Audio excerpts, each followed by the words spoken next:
serve you as I should,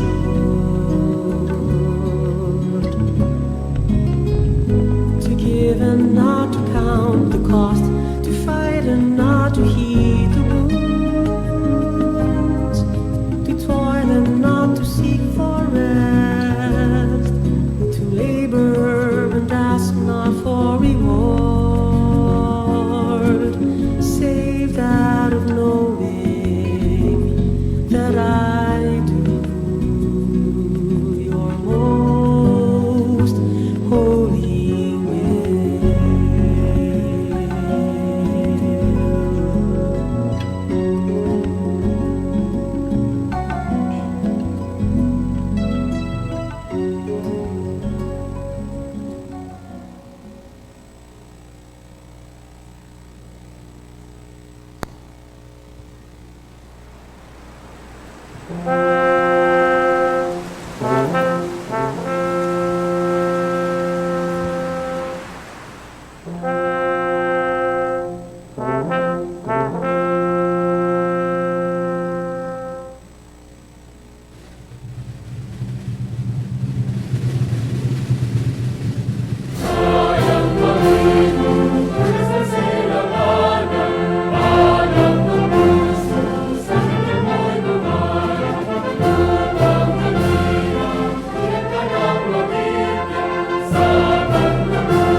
We may now take our seats.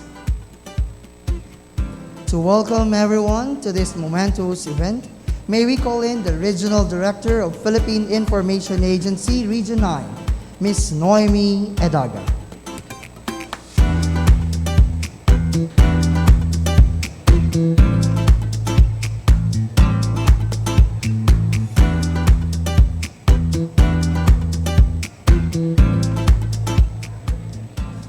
To our mayoral candidates, esteemed panelists and guests, the media, all our partners, and online viewers, buenos dias a todo.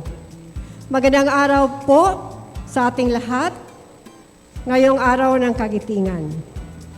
In the last 2 months, some key sectors in the city shared a common concern to come up with a forum to help Zamboangeños make the best choice. The bet from 8 Mayoral candidates. This is a tough and serious decision that each Zamboangeño should make come May 9. It is in this circumstance that the Philippine Information Agency, Ateneo de Zamboanga University, through the ZERB Electoral Engagement, the Zamboanga Basilan Integrated Development Alliance Incorporated, and the United Front for Honest, Orderly, and Peaceful Elections in coordination with the Commission on Elections, united as the Zamboanga Election Forum Alliance, or ZEFA, to bring to you this VALIENTE Mayoral Candidates Forum. Valiente in Chavacano means courage, brave, or valiant. May we find these traits, character of principle and respect, values of courage and integrity in leadership in the candidates we choose to lead our city. As we conduct this forum on the Day of Valor, or Araw ng Kagitingan, Valiente provides the medium for candidates running for the highest executive office in the city to engage the voters and express their positions on today's key issues, as well as equally provide them with opportunity to generate support for their advocacy and candidacy. Each day is rich and a precious gift from God with new grace and opportunities. Specifically, this is a day to express our gratitude, admiration, joy, and praise to our God for helping ZEFA come up with this forum and for your support as manifested by your presence, the positive response of the Mayoral candidates to be here. So our guests, online viewers, and listeners, ZEFA made this activity for you to help you exercise your right of suffrage. Enjoy democracy, vote wisely on May 9. Good afternoon and welcome to Valiente Forum.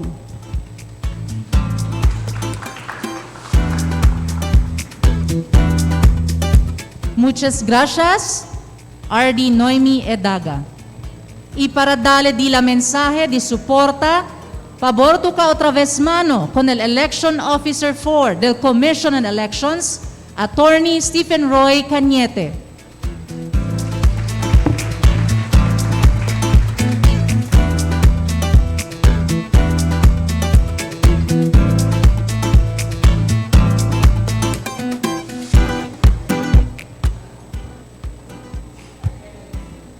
To Father Carl San Juan, Director Noemi Edaga, to our panelists, distinguished guests, candidates, ladies and gentlemen, a pleasant afternoon. In behalf of our Regional Election Director, Attorney Mona Lisa Mamukid, we would like to congratulate the Philippine Information Agency, the Ateneo de Zamboanga, Zabida, UF Hope, the organizers of this Candidates Forum for a well-planned, successful activity. Having a Candidates Forum is one of the best avenues to determine who, among the equally qualified candidates, is the most deserving to receive our mandate, the mandate of the Zamboangeños, to lead our city for the next 3 years. It is a platform where all the candidates for mayoralty position are given equal opportunity to showcase their capabilities and convince the electorate to vote for them. To the candidates, I implore you to follow the campaign laws, rules, and regulations. Do not resort to violence, threat, and intimidation. More so, vote buying. Show the people, by example, that you are the right person to be elected as mayor for Zamboanga City. To our electorate, the Zamboangeños, take this opportunity to know your candidates better. Be an informed voter. Thank you and good afternoon.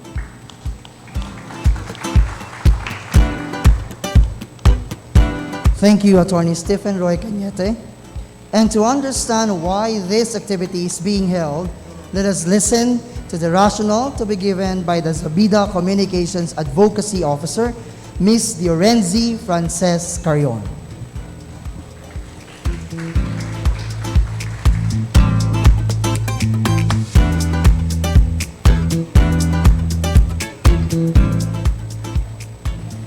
Buenos dias, mga VALIENTEs de Zamboanga, maligayang araw ng kagitingan. In this symbolic day when we honor the patriotism of heroes of the past and present, we also take notice of the brave few and mga valiente who are willing to take the challenge of leading El Ciudad de Zamboanga. Citizens' participation is actually one of the main sectoral concerns which we in Zabida, as a non-profit organization, are advocating through our CSO empowerment interventions in partnership with the CSO Federation, the City Local Government Unit through the City Planning Office, the City God Office, our partner barangays, and the Commission on Human Rights Regional Office 9 for Human Rights Education. With that, in today's Candidates Forum, we are giving our mayoral political aspirants who are here with us today the opportunity to listen and respond to the concerns of our participating sectoral groups that will be presented later on. We also aim to help the voting population to better decide in choosing the next leader of our city. Isang leader na handang makinig, may pasensya, pag-uunawa at aaksyonan ang mga alalahanin ng bawat sektor. We are one with the Philippine Information Agency Regional Office 9, the Ateneo de Zamboanga University, through our membership in the United Front for Honesty, Orderly and Peaceful Elections, UFHOPE, and the Commission on Elections for a fair and transparent conversation. Kwentong may kwenta for a more honest and peaceful elections this May 2022. Continua kita uwi, partisipa, isabe, mga asunto i concerne del mga marginalized sector. Buenos dias.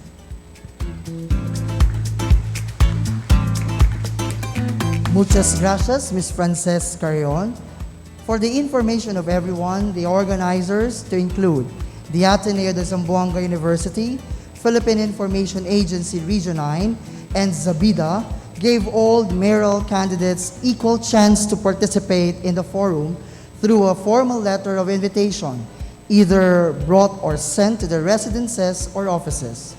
Attendance to the forum is indicative of who of these candidates have responded to the invitation. Candidates who have not given the response are still allowed to join. They will be allocated their own areas in the venue. The forum will have 5 parts: the introduction, administrative and sectoral issues with panel of reactors, yes or no, tanong ng bayan, and the final round. To guide everyone and to have an orderly forum, the following rules will be observed. No rebuttals or debates are allowed in the duration of the forum. The responses of our candidates must focus on their own plans with regard to the issues identified. Heckling is strictly not allowed. The organizers have the right to escort out participants who heckle during the event. We will not tolerate mudslinging and the use of foul or vulgar words, including statements that target without basis or proof. We encourage the candidates to focus on issues. No derogatory statements, booing, creation of noise that will create disruption of the activity is allowed from the audience. Everyone is expected to maintain proper decorum, including our audience. Our candidates are allowed to bring notes. They will be provided with pen and paper. Use of cell phones or any form of electronic communication device is prohibited. Time for health breaks will be allotted during the forum, but reverting to missed issues is not allowed.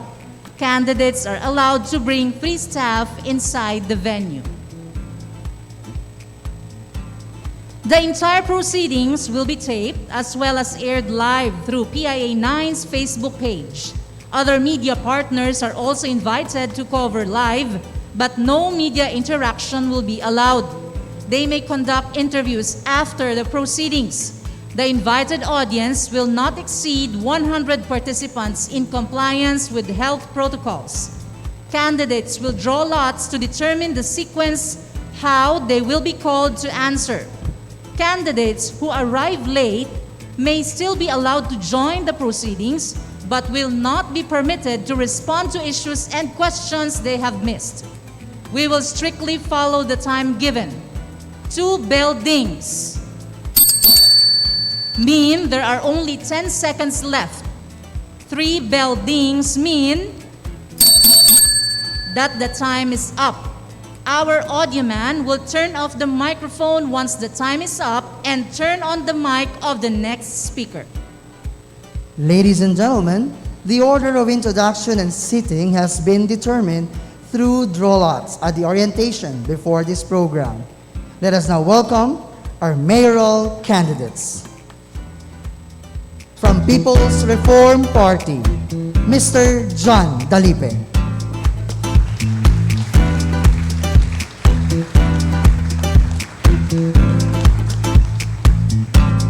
From Team Colorado, Mr. Celso Lobregat.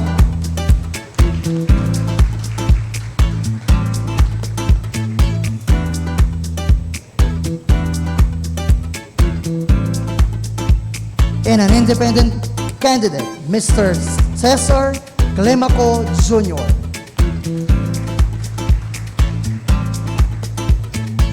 Our next candidate comes from Nationalist People's Coalition, Cesar Jawo Jimenez.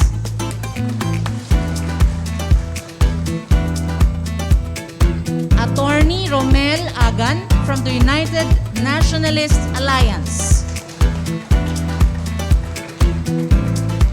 And another independent candidate, Mr. Ismail Karim Bajin.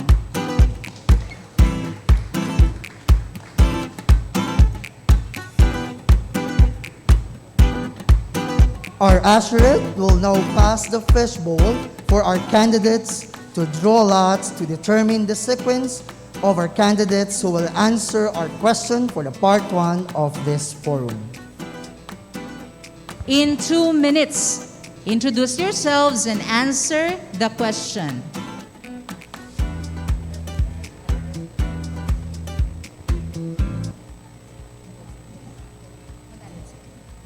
But first off, we would like to request our candidates to please take their seats before we begin the forum proper.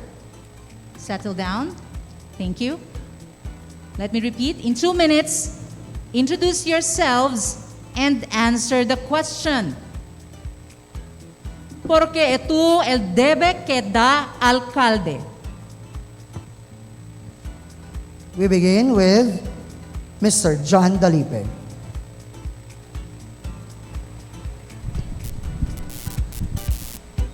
Con Mayor John Dalipe, el CEN de gobierno, CNS del gente, devolver otra vez la gente.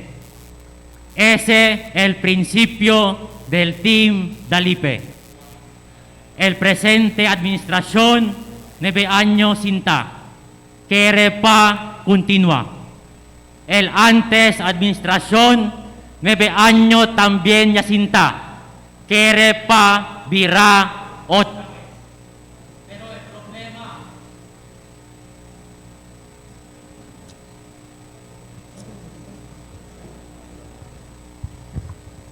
Pero el problema del ciudad vira y vira lang. Problema de quebrantado camino, problema de drainage, problema de baha, problema de basura, problema del mga barangays. Hasta ahora no hay agua. biray-bira lang. Kung Mayor John Dalipe ay solba kita kung este mga problema na one term lang. We don't need a rehash of past solutions. Most have not resolved several perpetual problems of our city. What we need are new progressive ideas and a mayor who is brave enough to try them. Bien mucho kita taui mga reklamo, mga question de overpriced na gobyerno. Kung Mayor John Dalipe, para perdeyase, mga question na reklamo na overpriced,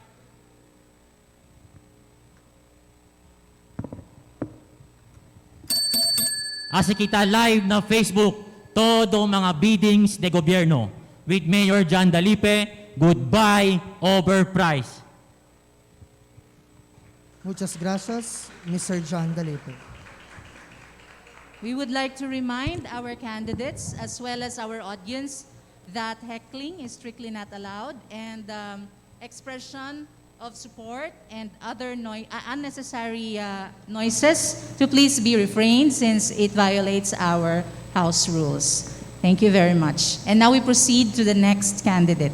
From Team Colorado, Celso Lobregat. Muy buenas tardes con todos ustedes. Many Zamboangeños are telling me, mucho problema el ciudad. Necesita contigo ahora más que antes. Necesita de tu experiencia, de tu saber, governance, kilaya tuya cuidar con el ciudad, mga gente, your know-how and your financial management. The city is in crisis. People are sick. People are hungry. Many have lost their jobs. Businesses have been affected. And many have closed shop. Times are indeed problematic, trying very hard and uncertain. I cannot turn my back on this crisis and the plight of our people. No puede yo dejar con el ciudad na tiempo de crisis. That is why I am running for mayor. And my only reason for running is because I want to help mi ciudad de Zamboanga. I am here, ready, willing, able to serve once more as your mayor. We will lead the city in the right direction. We need to make Zamboanga City healthier, more livable, and friendlier. We will usher back progress and prosperity. We need to genuinely attend to the people's need with compassion, but definitely without any consideration for personal gain or political ambitions. Of the 8 vying for the position of mayor, modesty aside, I have the highest and excellent credentials. I have a master's degree in business management from the AIM. I have been conferred the Doctor of Humanities by WIMSU. I have the most experience as I've been mayor for 3 terms, and I have been a solid track record of accomplishments and performance. I've been tried and tested. Muchísimas gracias. Now, your turn, independent candidate, Mr. Cesar Climaco Jr. Good afternoon. I am Dr. Cesar Climaco. My father used to be the mayor here. He was killed about 37 years ago. And if you see my literature, I say that Marcos martial law killed Mayor Cesar Climaco. And it is a crime that was never solved because during the period of time, martial law was there and investigation was covered up. But the question now is, why am I running for mayor? Number 1, corruption in government. Number 2, they say there's a lot of problems. But I would say there's solutions to all these problems by looking at other places or cities or countries that have solved these problems of corruption, garbage, lack of education, electricity, water. Let me point out that corruption is the base of most of our problems in infrastructure. Bypass road, Quebrauya, dos Puente a Quebrauya el Cemento, ¿por qué?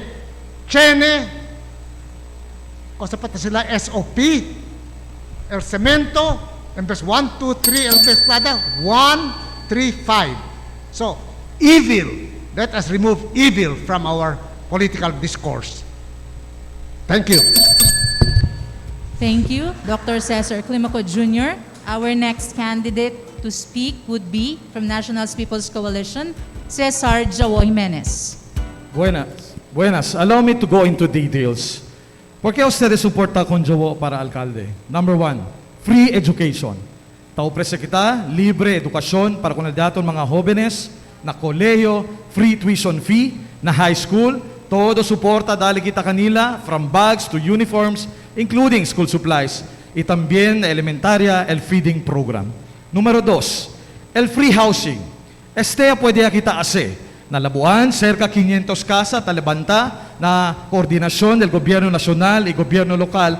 El buen noticia este año ay dali ang mga casa libre con el mga beneficiario. Quiere decir, ya puede kita hacer pa kita mas ancha con el programa. Ika-3, el libre curada. COVID will affect us in the next 3 to 5 years. We have to prepare our families. Si ahora tiene enferma na pobre familia, ben grave el efecto desde. Por eso, tarimbo kita el free hospitalization. Of course, we will not forget the major infrastructure projects we will have to implement. No longer plan, but to implement already. Beginning with the comprehensive drainage system, especially within the 7 to 10 kilometer radius of our city. After that, we will implement, no longer plan, for the road network, también na 7 to 10 kilometer radius. Alegre o no siya con ustedes? El bypass road di aton, 90% completed na po. From Sinubong to Culianan. What we need to do next is to connect our bypass road with our existing national highways passing through el mga barangay di aton. Bien manada kita, we do acknowledge road network is an issue. But better to acknowledge it so we can solve these problems rather than shy away from it and not do anything about it. So again, maraming salamat po. Magsukol, dagan salamat. Thank you very much. Thank you, Mr. Joao Jimenez. Our next candidate to speak would be from the United Nationalist Alliance, Attorney Romel Agan.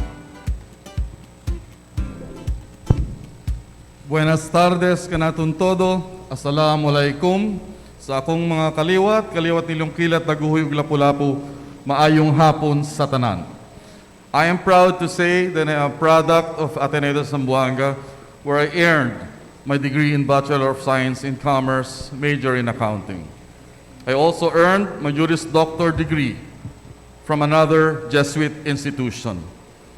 In all humility and with the grace of God, I appreciate, I'm grateful that I passed the CPA licensure exams and the bar examinations on my first try. Yes, I am a CPA lawyer. Why should I be mayor? As we try to recover from the COVID-19 pandemic and revert to a new normal, it is important that we have leadership that we can trust. Someone who has integrity, who will do the right things even if no one is watching. Attorney Meng Agan can assure the Zamboangeños I can do that.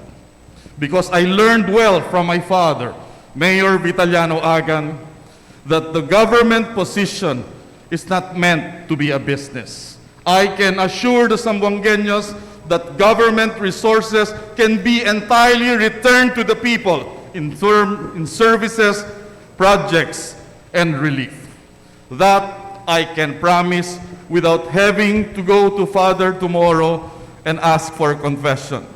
Because I learned well. Since I joined government, I never, nor any of my family, asked for a percentage or commission from government transactions, and I am proud of that because that is tatak agan.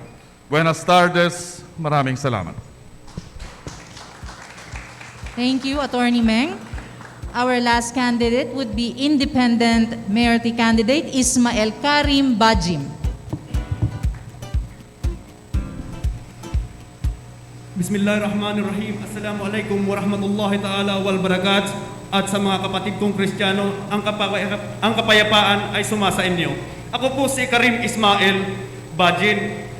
Nagrepresenta ng mga kabataan at saka sa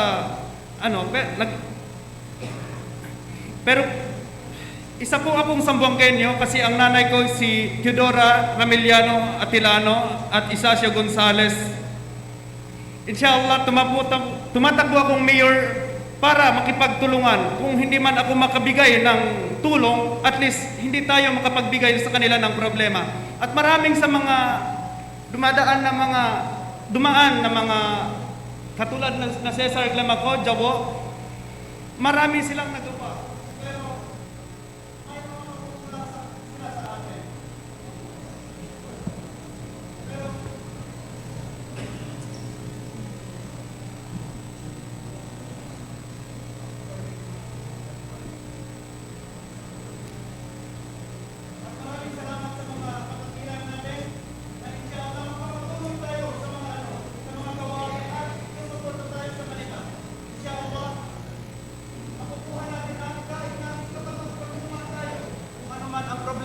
Natin o ano ang problema nila, inshallah.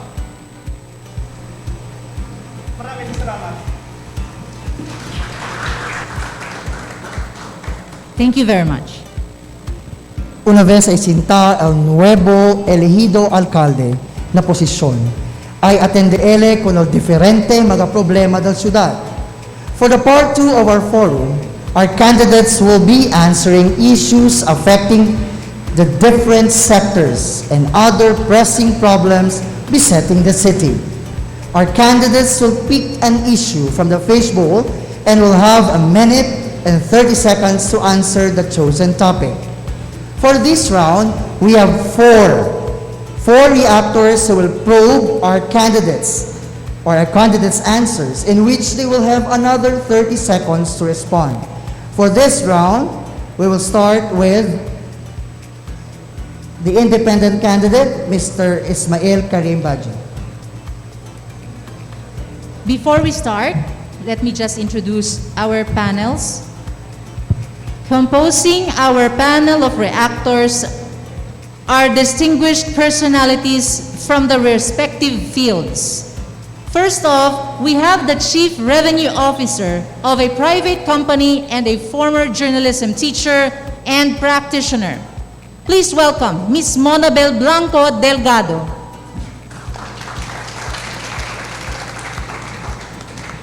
Our second panelist is joining us virtually.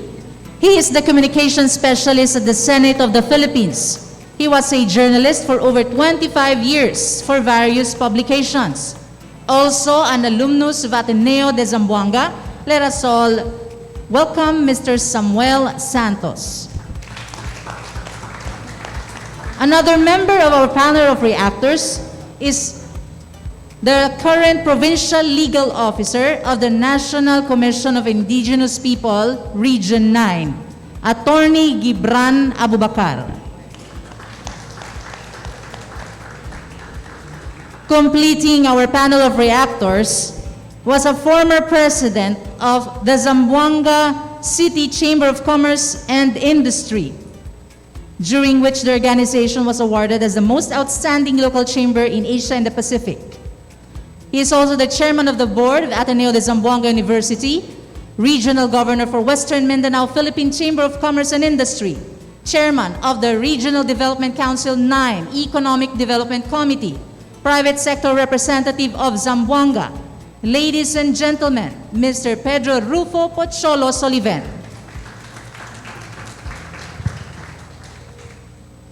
Now, we'll ask Mr. Ismael Karim Bajim to pick one sector from the fishbowl.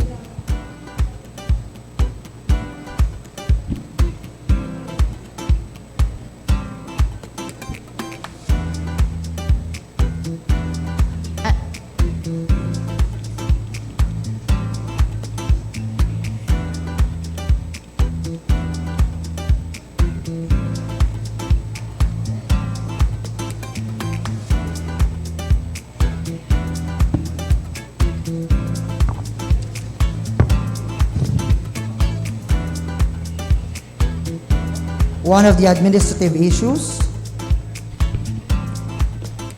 is water.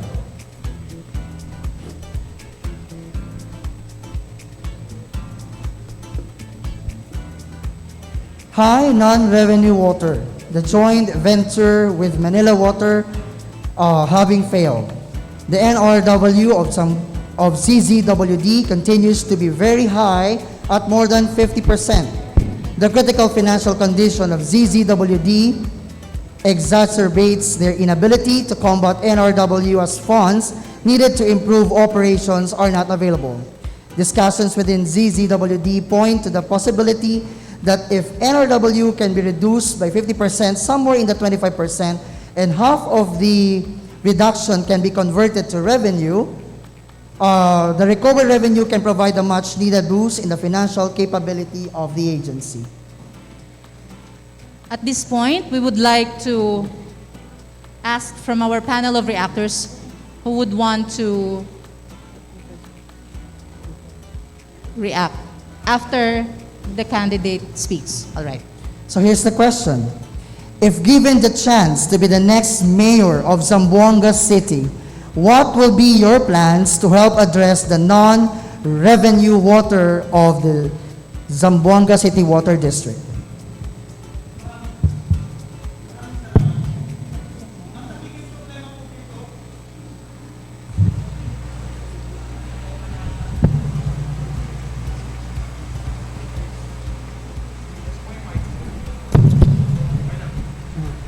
Ang nagiging problema dito, yung unang-una yung sources.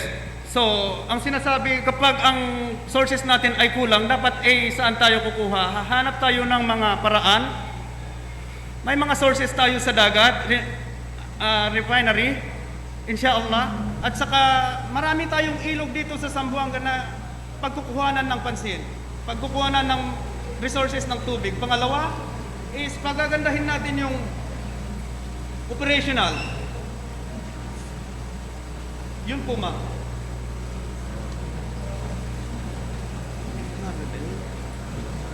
Would our members from the panel of reactors would like to express first? Mr. Cholos Oliven, yes. Yes, sir. Buenas tardes. Although the answer of Mr. Ismael Bajin is not very clear, but I want to expound more on the issue of non-revenue water. Maybe other mayoralty candidates can further explain as to if they will become the mayor, they will be able to address the issue. Currently, the non-revenue water is at 62% overall in the entire Zamboanga City. 82% is that in the district metering area of the business district. No? As mayor, may we ask, is this a question of resource management, water management, considering that our Zamboanga City Water District is a monopoly? Yes, sir. May mga sitwasyon kasi na yung pag-management dito ay hindi maganda. So, inshallah, evaluate natin yun, sir. So, I don't... Thank you. Thank you, sir. Mr. Sammy Santos, who is also watching us virtually, has also a reaction or a question for Mr. Bajin. Have you heard of the process of desalination, which technically is a process where seawater is desalinated to produce water suitable for human consumption or irrigation? Do you think This process will be financially feasible in Zamboanga City, given that we have a number of island barangays. Sir Bajen? We'd like to remind our candidates to please turn on the microphones in case nothing goes out, no sound comes out from the microphone. And make sure that the microphone is at least an inch from the mouth. Thank you. Yun po ang nakikita natin na problema eh. Dito may mga isla tayo o may mga hindi naaanuhan ng tubig, pero malapit tayo sa mga dagat eh. So, makakakuha tayo ng mga sources ng tubig sa pamamagitan ng sa pagkuha sa dagat. So, yun po. Thank you very much. Do we have other panel reactors? Miss? Okay, so we're now down with the first administrative issue, water. We now proceed with the second. Mr. Romel Aga.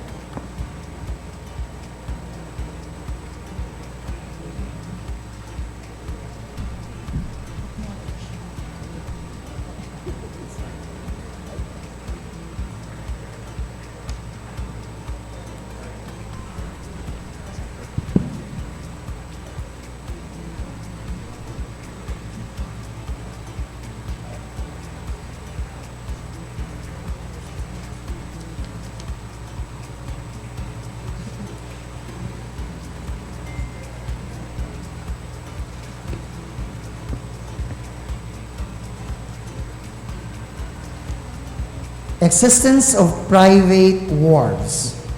The continued proliferation of finger or mini wharves in the city, which are unregistered and operate illegally, contribute to robust economic activity, but are also unregulated stages of the selling of illegal drugs, illegal trade of prohibited items, smuggling, human trafficking, the entry of undocumented migrants, and may serve as opening to terrorist activities.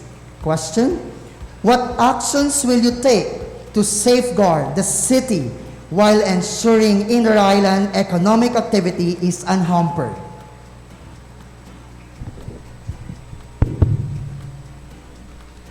We have in the past created the Task Force Pantalan to identify all these finger wharves and mini wharves. And the next step should be to exercise political will to regulate. And for those that do not wish to comply with the requirements of government in the construction of these structures, government must exercise political will to have those not willing to register closed. We have to balance between allowing economic activity and protecting the city from illegal activities. But there has to be a period given to those not registered to comply with the requirements. After this period has expired, we'll have to put our feet down and close those not willing to comply. May we ask a reaction from ladies first. Ms. Yan Blanco. Yes, ma'am. Hi. Zamboanga City has one of the longest coastlines among all cities in the country. Do you think we have the resources to suppress operations of these wharves? And could you specify what resources we would need to do that? Well, we have worked before with our security forces, the PPA, in identifying all these finger wharves all around the city. The next step really is to have them comply with the requirements. Once they have complied with the requirements for the construction of the wharves, we can allow them to operate. But for those not willing, we have other government agencies that can help us in closing them down. Our panel from the NCIP, Attorney Gibran Abubakar, would also like to give. Yeah, I have a reaction to raise. Attorney Meng, you mentioned about the Task Force Pantalan Yeah, my question is, under your watch, what has this task force Pantalan has accomplished under your watch? Well, to date, I know that the task force has listed down that they have a database of all these wharves, mini piers operating in the city. That's anong nagawa nila so far. The next step should be asking them to comply with the requirements so that government can regulate and monitor their operations. Thank you very much, Attorney Meng Agan. We proceed now with the next candidate. Mr. Joel Jimenez.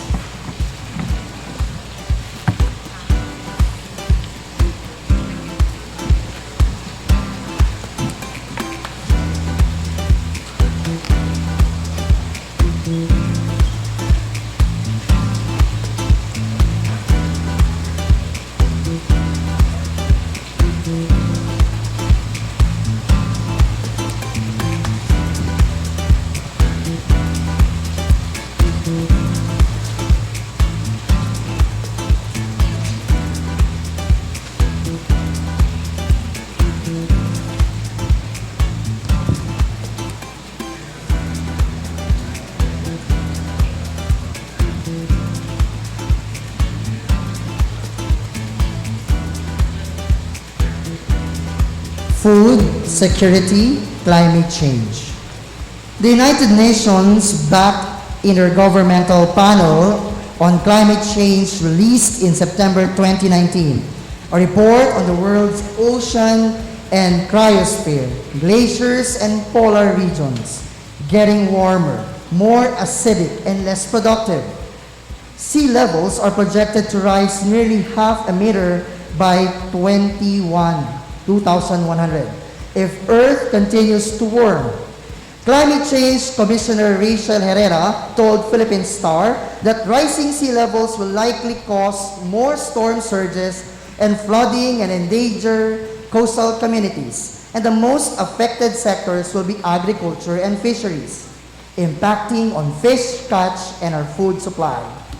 As a mayor, what is your plan to ensure there is food security in the city? Your time starts now. If at all, what the siege taught us in 2013 and now the pandemic in 2020 is food security. Sagat ka natin po sa ensinya, kung sucede ka natin. And we really have to prepare for this. Beginning with the food security, we need to help our farmers. Right now, because of the rising prices, del mga fertilizer, del mga medicina, hasta veneno, they cannot even afford it. So how can they plant without those things? So this is where I think the government can come in. We will help them with the needed supplies that they will need to be able to farm, to be able to plant and to grow. As far as the fisheries sector is concerned, what we really need to do also is to secure. Ayuda kita ko na daton fisher folks. Let us make sure that illegal fishing in the territory of Zamboanga City will be a thing of the past. Kaya ora mira tubeng grabe el abuso na illegal fishing. Our fishermen cannot even fish properly. Tantaboy kanila na mga lugar onde sila pesca na mga grande barko de otro lugar tabi ni kanaton. And this we will need to secure our fisher folks and of course the atong mga farmers plus the necessary training that we will need to have. Jutay terreno lang na mga otro lugar ta pwede sila sembra alto produksyon. Porque na ciudad de Zamboanga, ben grande, etc. di aton for agri, and we can do it. Anyone from our panel of reactors would like to react? Yes, Sir Cholo Soliven. Thank you, Jewel. Regarding food security, currently in Zamboanga City, we have food insecurity. I'll give you some numbers. We are not sufficient in terms of the production of rice.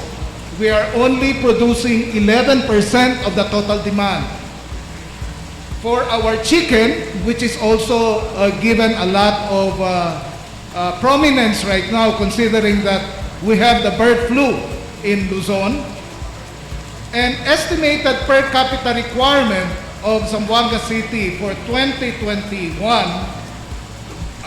using the computation per human population projected at 1,030,000 population in Zamboanga as of 2022.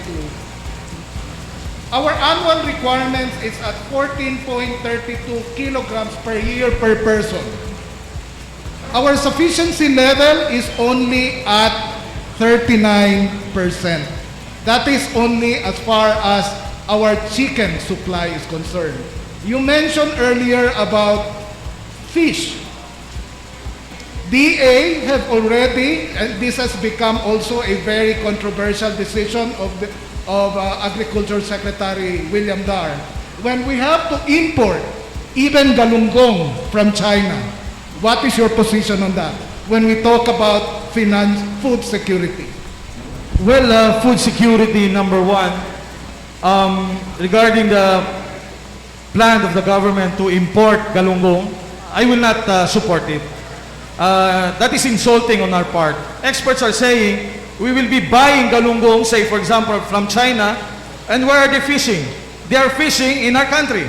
So precisely, we cannot support the purchase of or importation of galunggong.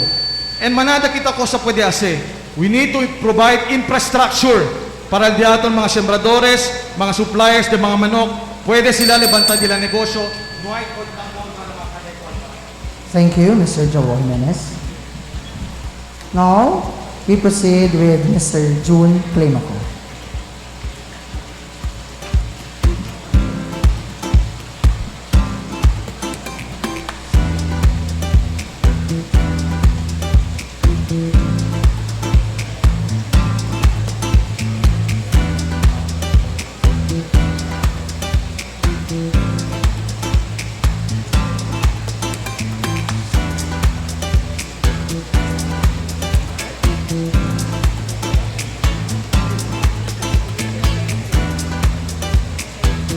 On Industry 4.0. Industry 4.0 has been defined as a name for the current trend of automation and data exchange in manufacturing technologies, including cyber-physical systems, the Internet of Things, cloud computing, and cognitive computing, and creating the smart factory. Many of our graduates and young professionals are inclined to this workforce, as it can be lucrative and will provide growth to individuals. As can be observed, our graduates have limited opportunities to showcase their talents in the city. And with that, they will go to other cities like Cebu, Davao, and Metro Manila. It can be seen that we have limited industries for our graduates to work in Zamboanga City. Question: as mayor, to push for Industry 4.0 in Zamboanga City, what will you do to attract investors in Zamboanga City to boost employment opportunities? As mayor of the city, will boost employment. One, internet is very slow in Zamboanga City. We get our internet from Batangas to Dumaguete to Ipil, lend to Zamboanga City. Now, we have a big opportunity now to attract investors. Why? China is cracking down on their billionaires. We should attract those billionaires here. Hong Kong is cracking down on their millionaires.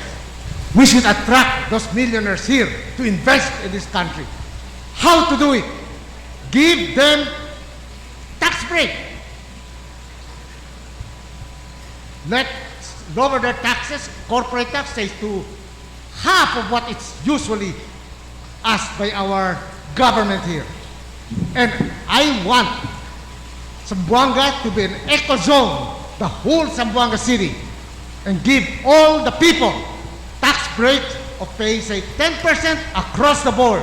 All industries, corporations, 10%. There will be less corruption because you know how much you need, and it will improve our industrial base, even in our agricultural base, produce more chickens. Anyone from our panel of reactors would like to comment? Yes, Yeah. Ms. Blanco. Thank you. Mrs. Delgado now, actually. Mrs. Delgado. Sir, for a long time, for decades, the workhorse and apparently only industry that the city has had is our fishing and canning industry. The fishing and canning industry is very good with employment for blue-collar workers, but not white-collar college graduate workers. And I think that's the core of the question. So I would like to know specifically what kind of industries would you like to invite to come and set up in Zamboanga? Maybe the computer industry and their whatever computer, electronics, etc. But we have to have a very good internet connection.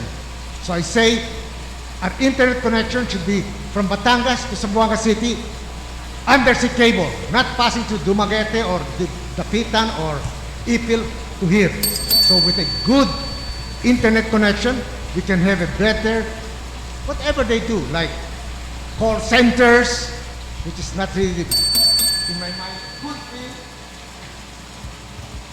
Anyone else from our panel of reactors who would like to? All right, thank you very much. We can now proceed with our next candidate. Fishbowl, please.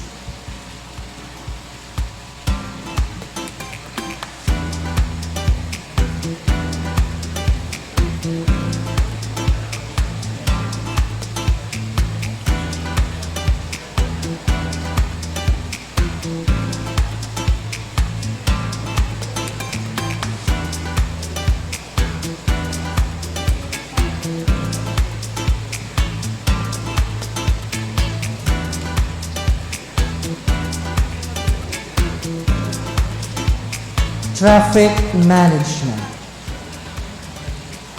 As can be observed in the city, during rush hours, a large volume of vehicles results in traffic congestion in major thoroughfares even within barangay vicinities. Based on the road data obtained from the Land Transportation Office, Regional Office 9, as of 2018, a total of 88,376 registered motor vehicles in Zamboanga City has been recorded in the LTO's database. Of the figure, 31% represents four-wheel vehicles. As the mayor of Zamboanga City, what action will you take in order to address the traffic congestion and mobility problems in the city?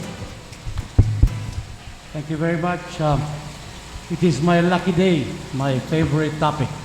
The first order of the day, if I become mayor, I will sign the executive order allowing the construction of the flyover. The flyover, two flyovers. We worked very hard to get funding for the two flyovers, one in Suterville and the other one in Santa Cruz Veterans Corner Junction, Maria Clara. 2018, there was funding, more than 600,000. There was funding, there was a bidding, there's a contractor, there was a notice to proceed, but at this point in time, we have lost the funding of one flyover, the one in Suterville, and the other one is in jeopardy. So that is why the first order of the day is I will sign the executive order allowing the construction of the flyover.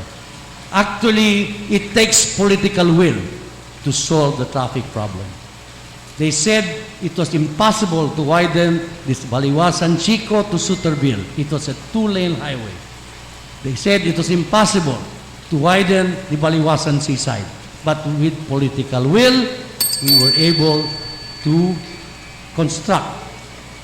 Now it is 4 lanes. The traffic has eased. The bypass road is another solution. Thank you, sir. We have a reaction from Mr. Sammy Santos, who is again watching us virtually. Are you in favor of limiting the number of tricycles in Zamboanga City and designating them to ply only certain routes? What is your time frame in resolving the traffic congestion issue? What innovative measures will you undertake? There is already an existing ordinance regulating the tricycles. Actually, there was a amendment because the first ordinance was they had to be compliant to Euro 4. But there is hardly anybody that can be compliant to Euro 4, so that would have been the complete phase out of the tricycles. At least that ordinance was amended. It is now Euro 3. You have many Piaggios now flying the city. So we also have to balance this with... Time is up, sir. Thank you very much. Yes, our friend, our guest from the NCIP, Attorney Gibran Abubakar, would like to react. Yes, sir. Yeah, Mr. Lobregat, your answer was focused on the construction of flyover, but I just want to point out, actually, one of the problems on the traffic really is yung nadiaton mga barangays, really.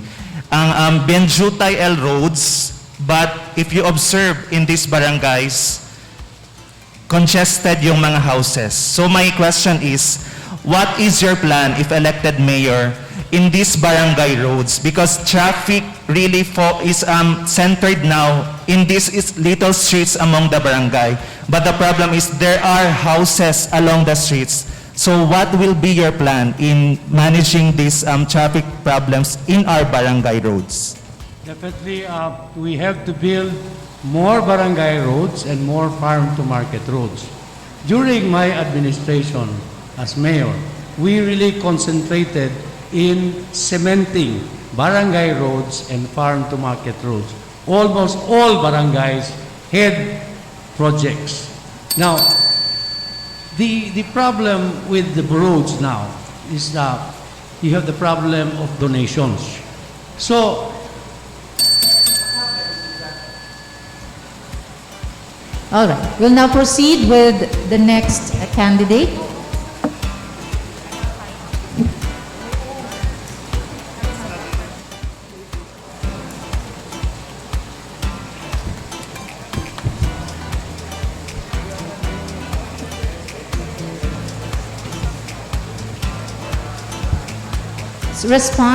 We would like to emphasize on our candidates that responses to our panel reactors are only 30 seconds.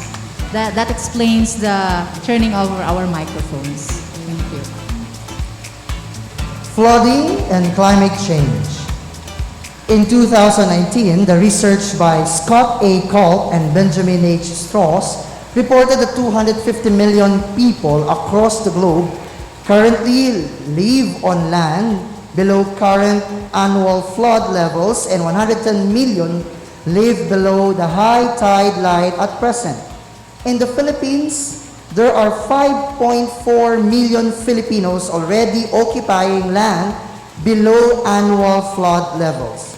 Their map projected that the center of commerce, trade, and education in Zamboanga City will be flooded and submerged by 2050. As mayor, how do you plan to mitigate the effects of the climate crisis in Zamboanga City? Mayor John Dalipe believes in sustainable development, one of which is to shift towards renewable energy. We have different types of renewable energy. We have the solar, wind, hydro, geothermal, biomass, and the ocean energy. As a mayor, we will invest on renewable energy. I will invite investors to invest on renewable energy plants in our city.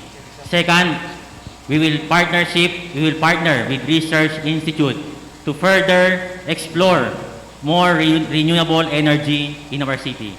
Third, I will encourage our households and establishments in using renewable energy. Thank you, sir. Any reaction from Anyone? the panel? Yes, Mr. Sullivan. Yes. The question was regarding climate change and the possibility of Zamboanga downtown area having been before historically a mangrove is going to be submerged in water. What is your plan considering that we are trying to get the Kabatangan property? There are proposals that the City Hall and other offices will be transferred to Kabatangan in response to this problem of climate change, where the downtown area will be underwater. If you are going to be the mayor, what are your plans? Will this be part of your plan as a mitigating measure? Yes, talisen na diaton Master Development Plan. El diaton Master Development Plan, ya plan niya, el diaton mga eksperto. Uno ali si Architect Palafox. Ele también ya plan niya con el Dubai. So na Master Development Plan, entraw na plano el transferida del diaton City Hall. Allá na Kabatangan. So I'm open to the transfer of City Hall to Kabatangan. Anyone else from our fan panel? Yes, Attorney Abubakar. Yeah. So when we actually talk of prevention of the effects of the climate change, it's really hard not to talk on what mangroves can do, right? So because mangroves really is one of those things which could really address the effects of the climate change. We observe here in Zamboanga, manadagat kita mangrove forests, but presently, these are all in danger. Because why? In the barangays, there is lack of management on the septic and drainage system. El mga drainage, the waste from the households goes to these mangroves. So time will come, our mangroves in the coast will really perish totally. So as mayor, what can you do to address this solution? To address this problem, I mean? Yes, as the local chief executive and the chairman on the City Peace and Order Council, I will ensure that ese problema tan raised to, it will not happen under my watch. So nuay kosa sa sosede, polusyon ket ablatu para nadiaton mga mangrove plants. So. All right. And that wraps the second part of our forum. We would like to thank our panelists and, of course, our candidates. We will be having a 10-minute health break, 10 minutes, before we move to part 3 of VALIENTE, the Mayoral Candidates Forum.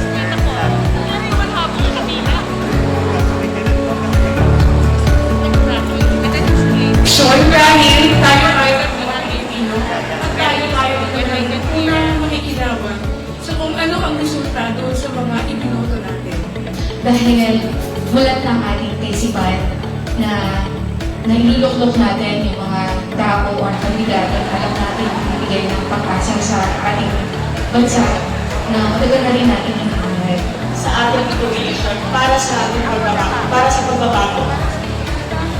Magiging sa ating election dapat tayo ang pag-asa na tayo.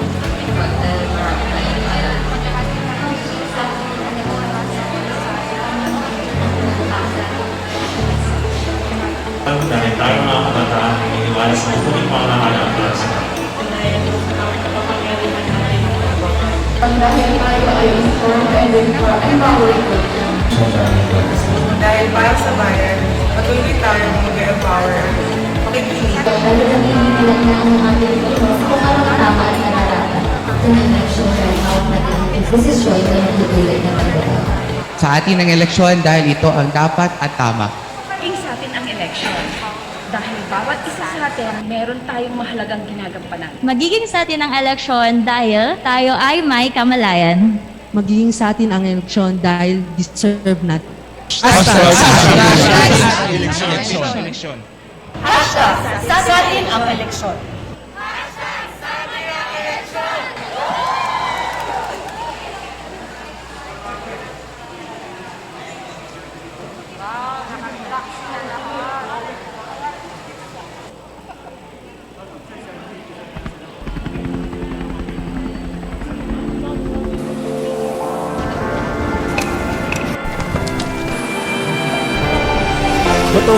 sigurado na walang dayaan. Bawat boto mabibilang babantayan. Malayang alalang tayo, hatid sa taong bayan. Tulong-tulong sa ligtas na pagboto. Alisin ang pangamba, nakasisiguro ka. Vote safe lahat tayo, vote safe siguradong paghahanda. Eleksyon ay idadaos ng ligtas at maayos. Bilang ng boto ng tao, asahan natin kumpleto. Siguro tayo sa darating na mayoral, garantisado lahat.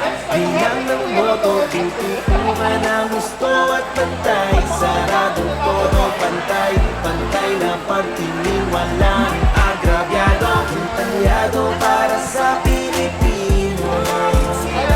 Malinis na halalan, patas sa lahat ng tao. Bigay todo namin babantayan.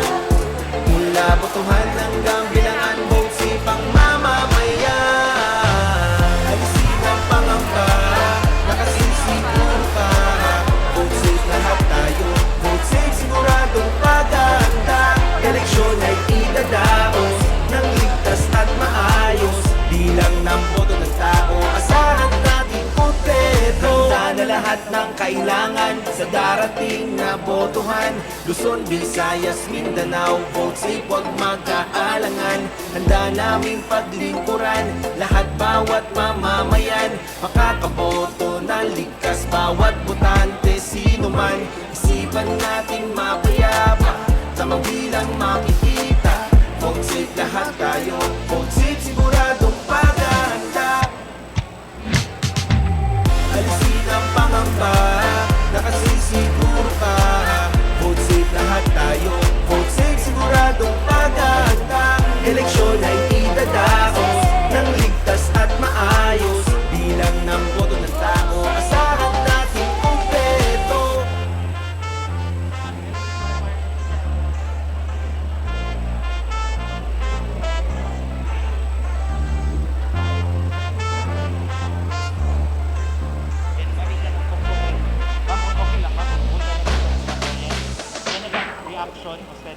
Ang pagboto ng mamamayan ay higit pa sa isang oportunidad na maihayag ang ating pinin.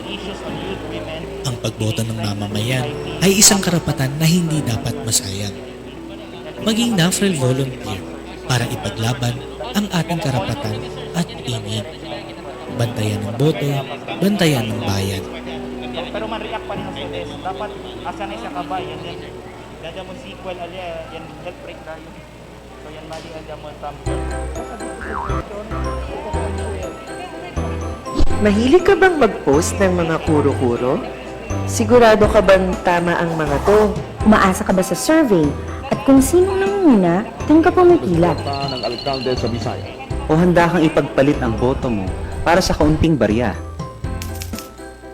Kamag-anak mo raw siya, kaya kahit walang plataforma, iboboto mo siya.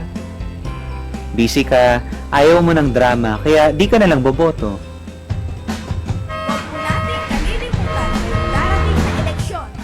O isa ka bang bibotante? May alam at pakialam sa tama. Hindi nadadala sa sikat o kapalit na pera. Inuusisa ang adhikain at plataforma. Karapatang bumoto ng tama ang mahalaga sa kanya. Maging bibotante.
botohang sigurado na walang dayaan.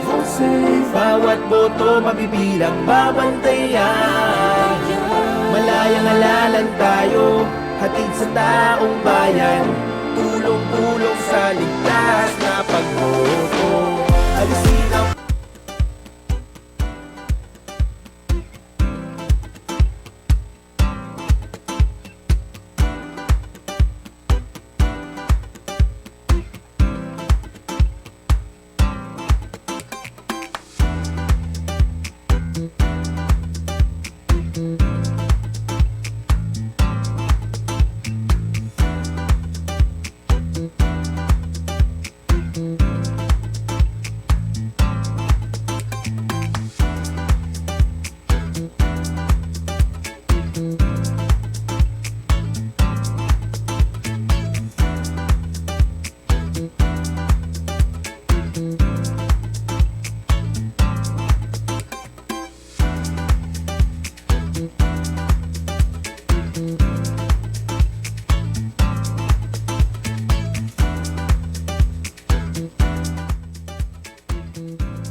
We will begin in 2 minutes.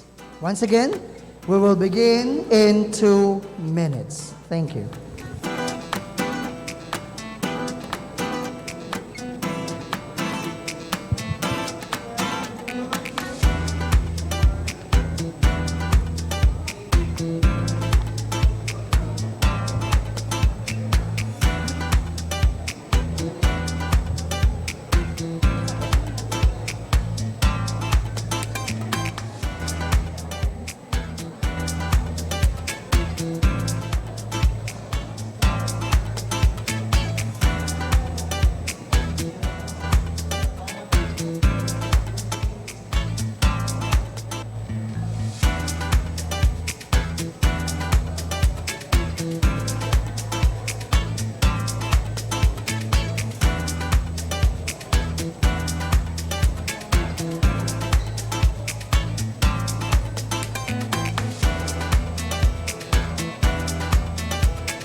Buenas tardes otra vez. This time, we will proceed with our round 2 of our sectoral issues. And to explain the mechanics, Thank you, Ms. Jewel. Na este parte, dali kita 1 minuto con el di aton mga kandidato, contesta con el mga pregunta del di aton mga panel reactors. So, 1 minute. Inante, dali kita 1 minute and 30 seconds. So 1 minute and 30 seconds for this round. The candidates will be given 1 minute and 30 seconds to answer the questions and panel reactions. And then, strictly, again, we remind all candidates, strictly, heckling is not allowed. So, also, we are also inviting our candidates, they can use vernacular language in explaining their answers or in giving their answers. So thank you. So we now proceed with our Part 2B. This time, it will be started by Mr. John Dalpe.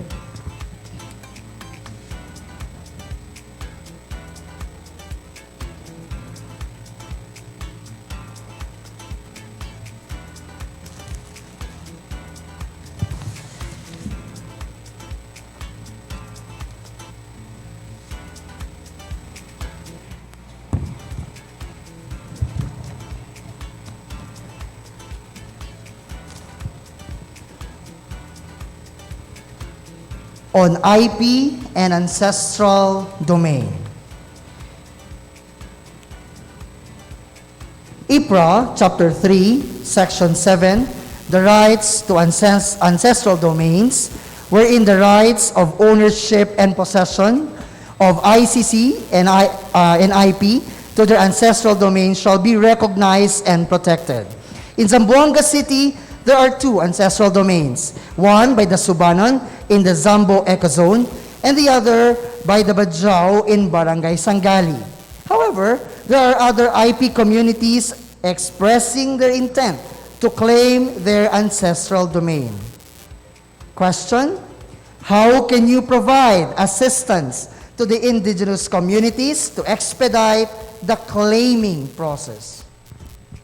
Yes, as a mayor, I will closely coordinate with our NCIP, or the National Commission on Indigenous Peoples. So as a mayor, I will uphold the rights and privileges and protections of our IP. So si Cheneman mga IPs, kung kere man claim el dila ancestral domain, I will support it with due process.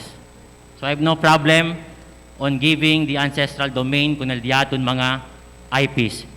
Basta sige lang sila na due process del diaton syudad. And of course, to give their reaction, our Provincial Legal Officer, Attorney Gibran Abubakar from the NCIP, sir. Yeah, thank you, ma'am. So I just want to point out about the question earlier raised. For the information, actually there, yeah, it is true that presently there are only 2 ancestral domains with an approved certificate of ancestral domain title. However, there are still 10 pending applications in the NCIP Zamboanga City Office for the issuance of the certificate of ancestral domain title. And mind you, this CADT that we call, this is actually only for the formal recognition of the right over the ancestral domain. So when we say formal recognition, it doesn't mean that the absence of the CADT divests of the fact that it is really an ancestral domain of the indigenous peoples. So I just want to point out that Republic Act 8371, or the IPRA, has already been in operation for 23 years. Pero tang observe kita aking na Zamboanga City, the problem on the recognition of the rights of our ancestral domain is still persists. A lot of government agencies is still fell short of recognizing ancestral domains of our indigenous people. So I hope whoever will be elected as a mayor will push for the total recognition of these rights for our indigenous peoples. But my question is about the selling of the lands or the portion of the ancestral domain, which is actually happening. One is what we know is really in Simariki Island in Talon-Talon. Under the Republic Act 8371, selling of portion of ancestral domain is actually illegal. It's prohibited. It's a criminal act. So my question is to candidate Dalipe, if elected as a mayor, what can we do to prevent the selling of this portion of lands within our ancestral domains? Yes, as a mayor, I will closely coordinate with our barangays on the mga tabende as mga ancestral domain. We should follow our law and ordinance. So as a mayor, I will ensure you that sellings of ancestral domain will not happen in my term. And also, I will expedite el representation del diaton IP na City Council. Bien makalastima el sitwasyon del diaton mga IP. Hasta ahora, vacante el silla del IP. So sa mayor, I will expedite Kereo Chene IP representative Tasinta na City Council. Yes, sir. For one follow-up question. Sir Dalipe, just a follow-up. Actually, some of this portion of ancestral domains are already privately titled. But mind you, these are privately titled illegally.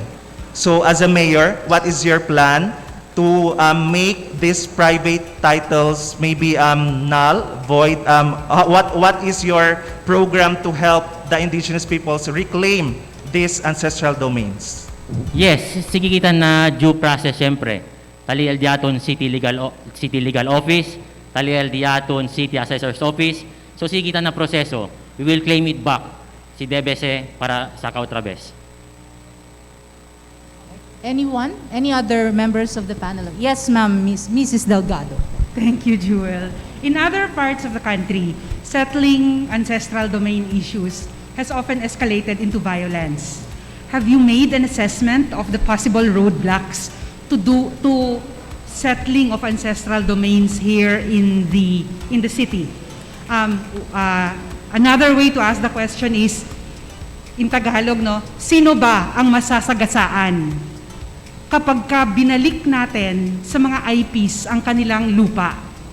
At meron ka bang hinanda na hakbang para maiwasan ang escalation to violence and other forms of, conflict? We will peacefully settle it. Mankwento kita bunamente, na man problema. Mankwento kita kunel mga ken taara tamira kunel mga tsera. So I will settle it peacefully.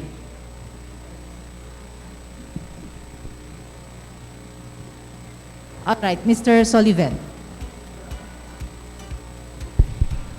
Good afternoon, Mayor Jan. I want to localize the issue on Certificate of Ancestral Domain Title, which has been a nagging issue as far as the issue in Ecozone. If elected mayor, what will you do considering that this has been an ongoing nagging issue for the past 26 years of existence of the Ecozone? Yes, I will facilitate open consultation, open talks, para pwede kita alegra el problema. No kere kita, tatsin ng mga violence per causa kung este mga tsera. So sa mayor, areglayo peacefully kung este mga problema dahil diaton mga IPs. What is due for them, dali kita. Thank you very much. We can now proceed with the next candidate. Fishbowl, please.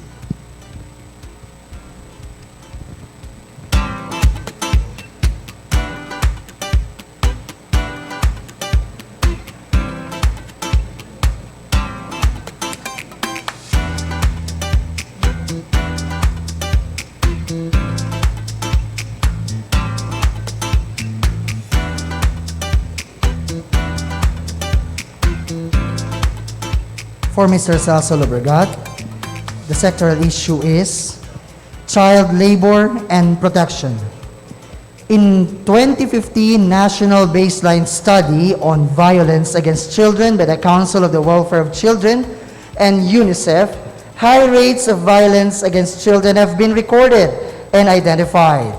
2 in 3 experienced physical violence, 2 in 3 experienced psychological violence, 1 in 4 experienced sexual violence, and 2 in 3 experienced peer violence. In addition to this, 3.2 million children are reported to be engaged in child labor. The risk of child violence and abuse is further exacerbated in times of emergencies and natural disasters, including armed conflicts.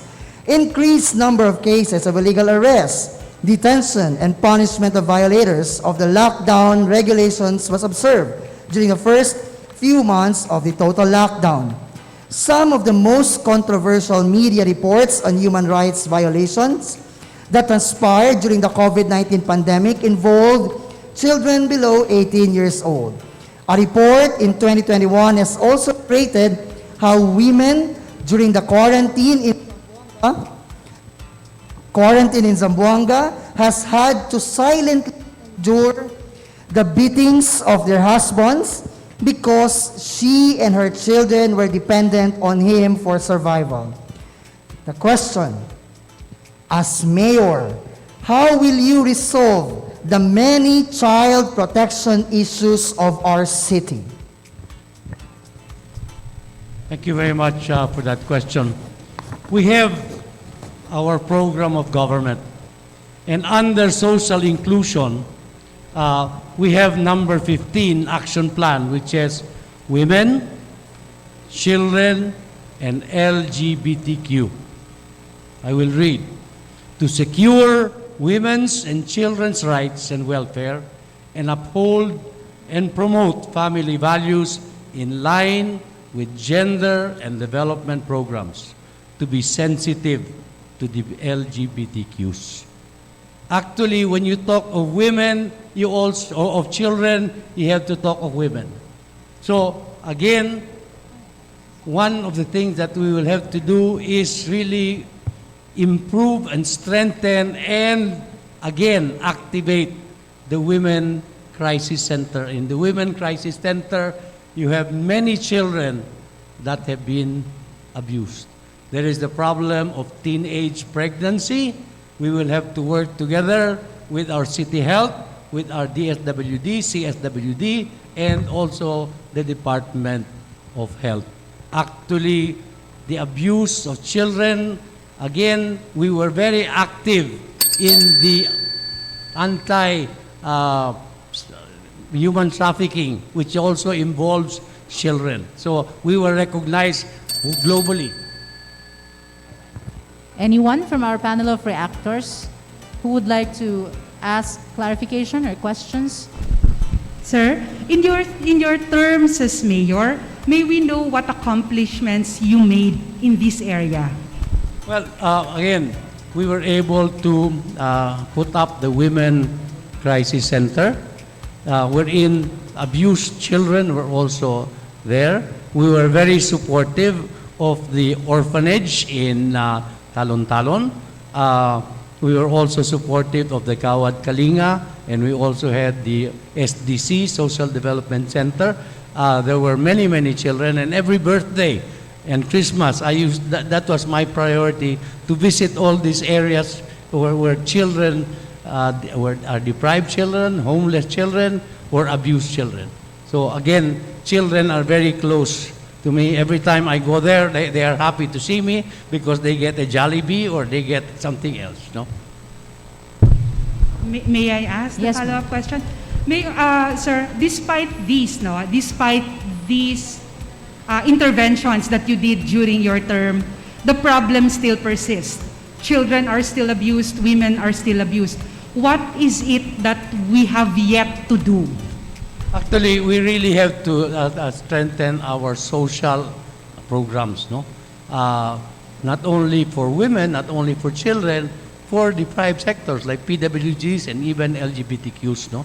So again, I am very happy to note that I was declared outstanding mayor for 3 consecutive years by the Social Welfare Action Officers of the Philippines because of the social programs that we implemented while I was mayor. All right. Yes, Attorney Abubakar. Yeah, I just want to ask to Mr. Celso Lobregat, because we observe manada pa mga bata along the streets. Yeah. Even if the RCSWDO is really doing its task, yeah, the DSWD, but we cannot really prevent this child being in the streets. So, if elected mayor, what can we do in these children still loitering in the streets? That is my question. Actually, ese el grande problema dato, no? El mga bata, kalye na kalye. But, you know, it also takes intervention with their parents. Kasi the children are there in the streets with their parents allowing it. So, we will really have to make a program wherein we will not just pick them up and bring them somewhere. We will have to care for them and make sure if the parents cannot take care of them, that they will be placed in a proper home for children. No? Yes, Mr. Sullivan. Good afternoon, Mayor. You mentioned that earlier you mentioned about strengthening the law on violence against women and children. But there are elements of this crime that has not been talked about, which is happening in the cyber world.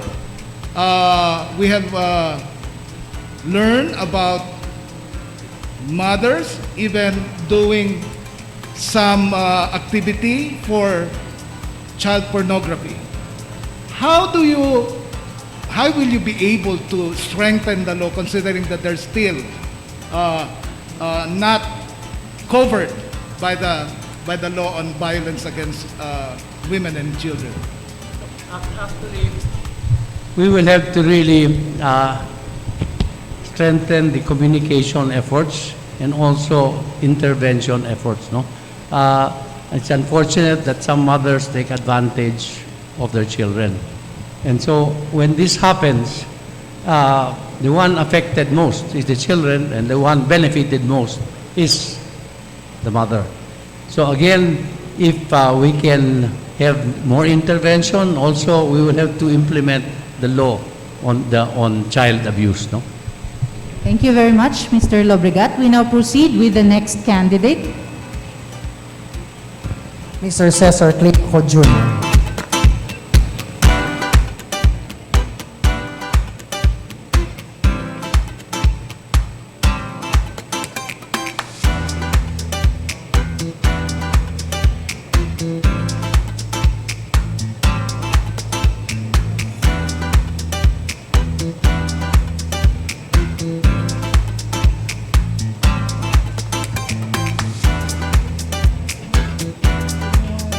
For Mr. Cesar Climaco Jr., the sectoral issue is labor, minimum wage versus cost of living. A report in November of last year cited that the Commission on Population and Development, or POPCOM's plan regional wage policies to help citizens earn living wages and not just minimum pays. Another report cites the surging costs of fuel and basic goods and a labor group's call to legislate an increase in the daily minimum wage nationwide. A POPCOM United Nations Population Fund of University of the Philippines Population Institute studies showed that as regional minimum wages increase, the support ratio for Filipino families improves, which enables 2 workers per family to be able to provide for 2 children, with some savings set aside. POPCOM said that the situation worsens outside NCR and Calabarzon. Question, as mayor, what can you do to improve labor conditions in the city and ensure that each worker earns a living wage? Thank you for the question. That question is a very loaded question. What is a living wage? What is a minimum wage? What is population control? POPCOM, I think, is a population control agenda of the United Nations. They think that there are too many people in this world and not enough good wages, etc. So, I'd like to talk about economics. What is a minimum wage that is good for us, and what should we pay our workers? Can anybody in the audience tell me what should the minimum wage be? In Zamboanga City, in the Philippines, in the world? Can anybody tell me? Should the minimum wage be more than what the person hiring the person, the worker, afford? Or should the government be the arbiter of what the wage should be? Now, I hire people. I ask them how much they want. So I pay them a little bit over what they want. Minimum wage is an economic issue. It's not a political issue. Minimum wage should be an economic. Thank you, sir. We have a question from Mr. Sammy Santos, who is again watching us virtually. A lot of local workers lost their jobs due to the pandemic. How do you plan to help them? As city mayor, how do you intend to interact with the newly established Department of Migrant Workers to protect the interests of Zamboangeño overseas workers? Okay, the question is, how do I interact with a new department that I don't think is even in existence yet, is it? How will you interact with something that is, to me, not needed? I was an overseas worker for 40 years. I did not need a department to tell me what to do. So now, the Department of Overseas Workers will just be another waste of government funds for a lot of workers who may not be doing anything. They will charge the overseas workers a fee to work abroad. I think the government should get out of the business of interfering with the people who want to work. I'm sorry, we're sorry for that. Was that something that I said wrong? We're sorry for that, sir. So, anyone from the panel of reactors? We'll go with Attorney Abubakar first. Okay, so Mr. Climaco, yes or no, would you support the increase of minimum wage in the city? I'll ask you now, what is the minimum wage that you propose? Oh, okay. What is the minimum wage now? Whatever you say, should it be 50% increase, 100%? 100% will be better than 50%. Okay, so if you would support the increase of the minimum wage, my question is, how will you get the support from the employer sector to I increase will the not minimum wage? support an artificial minimum wage. You should have the employers ask, what is the job of this person? If he needs a person, he will pay. If the job of the person is to cut grass and he only wants 300 pesos a day, okay. Why make it 600 pesos a day? But if he's a computer programmer that you need, 1,000 pesos a day is not enough. So, it depends what is the economic value of the worker to the employer. Maybe the basic thing. All right. Ma'am Yan would like to... Okay, let's give the floor to Mr. Sullivan. Yes. Good afternoon, Mayor Climaco. We really want to get your categorical position on the issue of a minimum wage, but I respect that, no? But I would like to get your position on what Secretary of NEDA, Carl Kendrick Chua, proposes instead of pegging the minimum wage.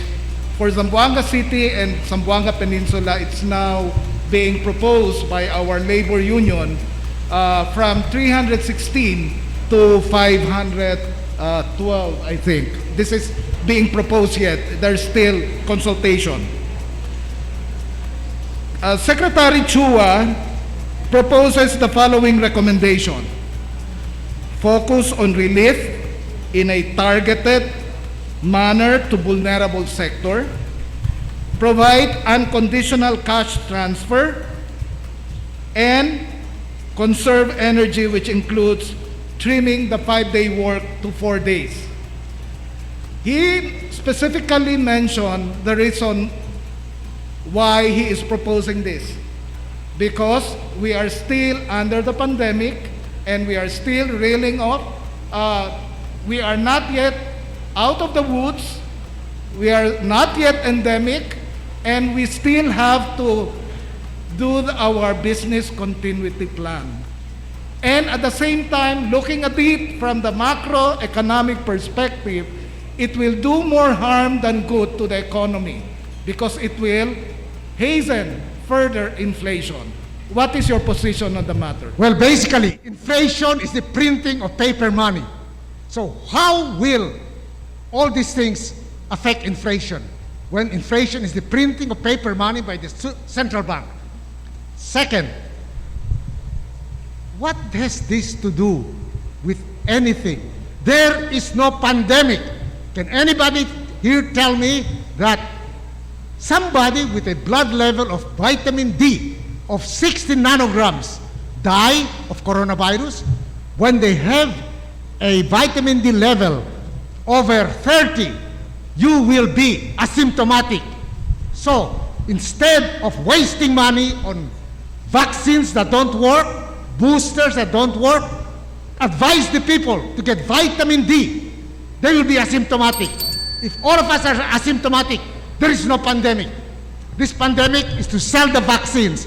I was told they got 500 million doses and already used. Thank you very much. Let's proceed with... May I? Miss. It's really a very All right. short. No, I'm a little bit confused by your answer, sir. So just for clarity of my mind, I have a simple and straightforward question. Do you know how the government computes minimum wage? It's a yes or no question. Yes. I know that they guess how much they think they will work and they'll give all the statistics. But it's mostly guesswork. Assumptions, which are all guesswork. Assumptions, the rise of the number of workers, how many workers work or whatnot. But I think the government should be out of the computation of wages and employment. There's a group of people who they call themselves something like economic freedom. They have a lot of literature why minimum wage makes it worse for the nation. The low, not the low income, but the ones who have less skills will be kicked out of the workforce with 500 pesos minimum wage. Do they take that in consideration? No. So your answer, yes or no, is hard to answer. Thank you, sir. We now proceed to our next candidate, Mr. Joao Jimenez.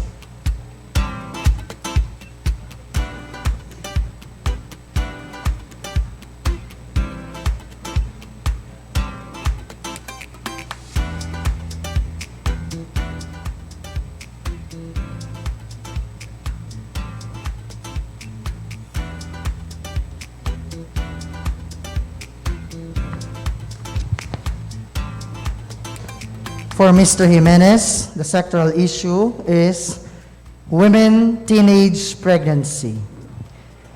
Reports have stated that there were at least 628 teenage pregnancies in Zamboanga City from April to June 2020. The Regional Office of the Population Commission has recorded this rise in teenage pregnancies in the city during lockdowns and a curfew for minors to curb the spread of the COVID-19. It was 135 cases higher compared to the same period last year, said spokesperson for the POPCOM office, Cecil Aboy. In the past 6 months alone, the same office has recorded 1,121 adolescent pregnancies in Zamboanga Peninsula. Question: as mayor of the city, what do you think must be done to protect our female adolescents and to ensure that the rising cases of teenage pregnancies will be reduced and eventually eradicated? Let me address the concern 3 ways. Number 1, the issue of poverty. Number 2, the issue of opportunity. And number 3, as the local government unit, how are we going to sustain it? Poverty. Yamira kita na pandemia del COVID-19, mas subir caso del poverty, mas subir caso del pobreza. Mga pamilya no hay que comer, manada no hay trabajo. Yamira kita el epekto deste, ya subir caso, ya queda preñada el dato mga teenager, especially during the early stages del mga lockdown. So, tamira kita ang sitwasyon, por eso I'm addressing it 2 ways. Number 1, shelter, housing. Por eso pirmi tabla, sila banta kita casa, dali kita kwarto kung man maridable, and kwarto para kung undalaga, si tadurmile, tamudale, hindi entray sale otro gente. As basic as that. Opportunity. Let us make sure that our teenagers are in school, not at home. Let us make sure that our teenagers are busy doing their tasks for education. Hindi sila todo tiyempo mansayang lang, nakasa, manhunto ng mga barkada, imansayang lang el di la ora. Precisely, we're pushing for free education, libre tuition fee na koleyo para tiyan oportunidad el di aton mga bata. Sustainability, funds from the LGU must be used for this purpose. Anyone from our actors who would like to ask Mr. Jimenez? Yes, Attorney Abubakar.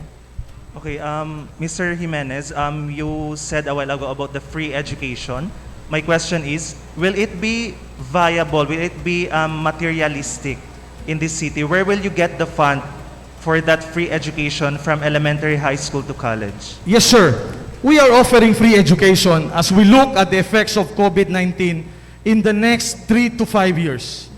Experts are telling us, in the next 3 to 5 years, el epekto del pandemia del COVID-19 tali pa siyempre. Epekto na salud, epekto na ekonomiya. Precisely, we know for a fact, del mga mayores, nuay pa siyempre, buen trabajo. Por eso, tadali kita, libre edukasyon, especially in the next 3 to 5 years. Your concern is sustainability. We will definitely have to use public funds for that purpose. We definitely have to improve our existing local ordinance for that purpose. But will it affect our other concerns del LGU, como our infrastructure projects? We can do two things at the same time. We will not sacrifice the implementation of infra projects because there are other sources of funds that we can use to sustain all those things. Thank you, sir. Thank you, attorney. We have also a question from Mr. Sammy Santos, still on women. Do you think Zamboanga City has enough ordinances to adequately promote gender sensitivity? If not, what new policies do we need to introduce? Well, I always believe in three things. Number one is, what is the present mechanism? Or what is the present law for that purpose? Number two, what are the things that we need to do to improve those things? And what is the key element that we can be able to improve those things? So as far as the women anti-discrimination, is that it? We have the existing ordinance, the anti-discriminatory ordinance, especially for our LGBTQAI. But to me, there are a lot of things that we have to do. Hindi lang kita mira ng lay, but we have to check on the present mechanism. What can we offer?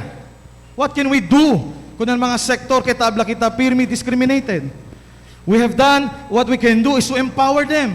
Get them involved in community programs. We can use their talents.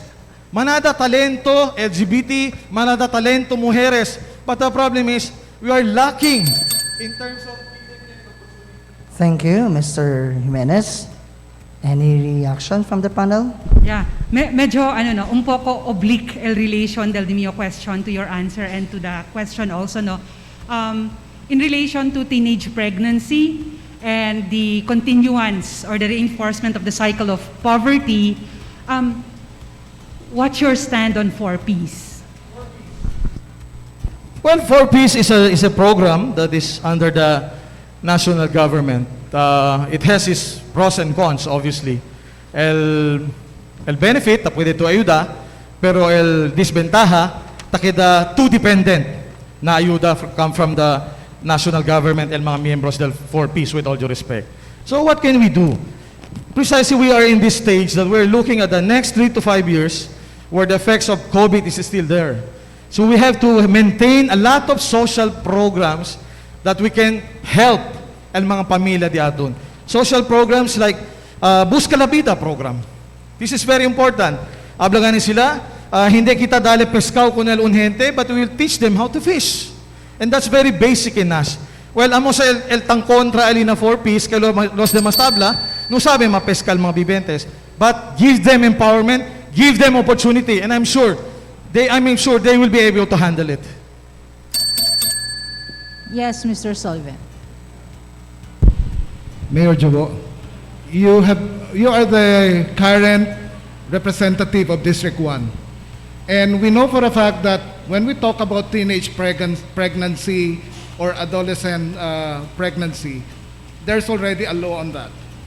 Now, to add more teeth, there needs to be amendment or legislation on that aspect. This will just be a hypothetical question. Are you in favor of giving contraception to teenagers and adding sex education in the curriculum? Well, we live in a normal world, but I'm still a resident of Zamboanga City, a true-blooded Zamboangeño. My parents are both from Zamboanga. My children are here in Zamboanga City. My wife is here in Zamboanga City together with us. So, belonging to a conservative city, I'm sorry to say, but I cannot support the giving of condoms and other contraceptives as a means to decrease ang mga teenage pregnancies diaton. Like I was saying, we can do a lot of things. Basically, it goes back to the issue of poverty. Basically, it goes back to the issue of shelter. Saan ba sila buen casa? Do they have a home? Kaya pwede dali security kanila. Si Chene kanila kanya abusa, where are we going to bring them? Can we shelter them? And I believe that is where the LGU can come in. We can provide a shelter para kung mga bibientes, mga mujeres ya queda biktima de abuso. Thank you very much. We now proceed with our next candidate. Thank you, sir. Mr. Romel Agan.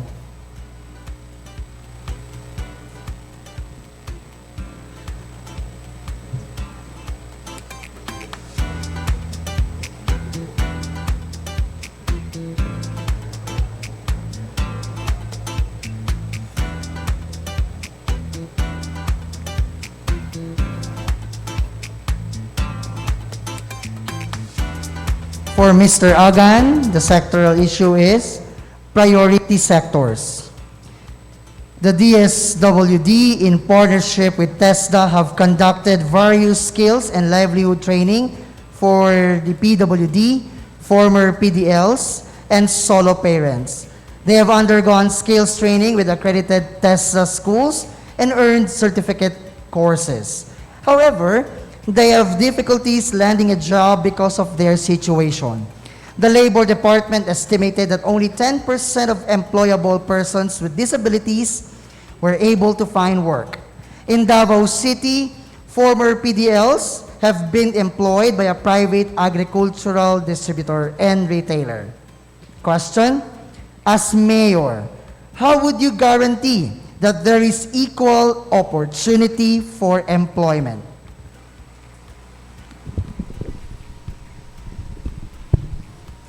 That's a nice question. I just would like the audience to know that PWDs are close to my heart because I am a proud father to a child with special needs.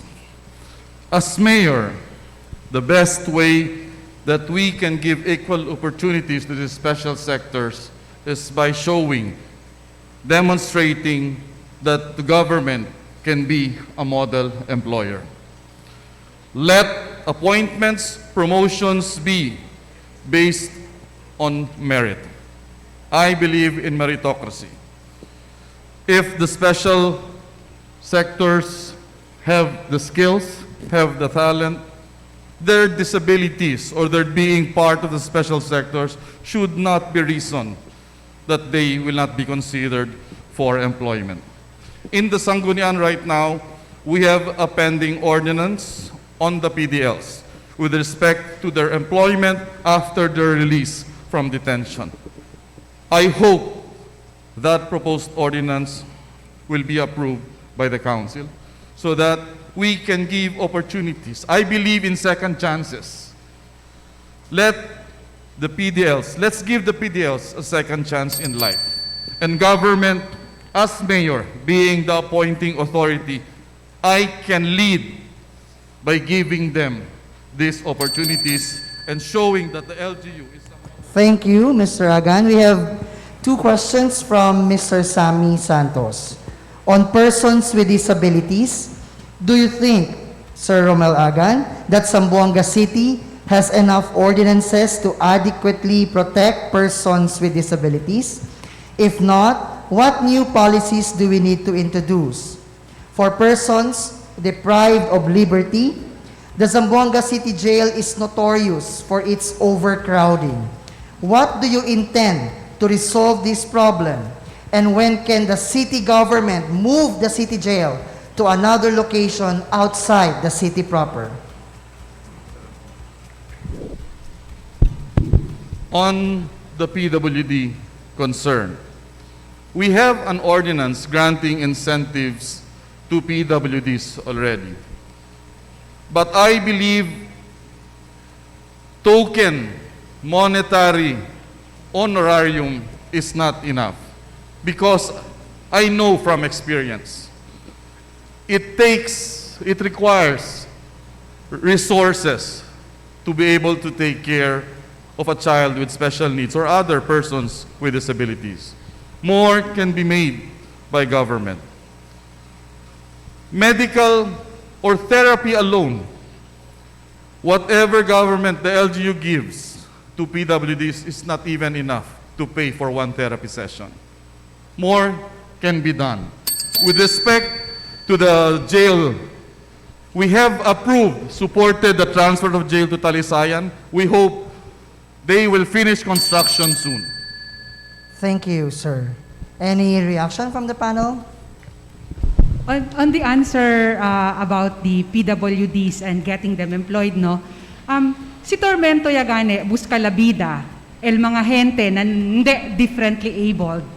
What more for those differently abled? Exactly how are you going to give employment to differently abled persons in relation to the fact that Western Mindanao and Zamboanga City specifically has a huge underemployment rate? There are certain work in government that can be done by persons with disabilities. Hindi kredisir kay tiene disability, hindi mali pwede as a trabaho. No? Tiene mga task na gobyerno kay kaya el mga persons with disabilities. So, given that we have applicants, akal hindi PWD, you have to also consider el background nila, di ba? Not just because PWD dali to special treatment. You have to look at the skills. I believe in meritocracy. Cause sa skills yan eh. Di ba? So, pwede. It's possible. In fact, we already have PWDs employed in the local government, and they can perform the task assigned to them. Anybody else? No more? We can proceed with the next candidate.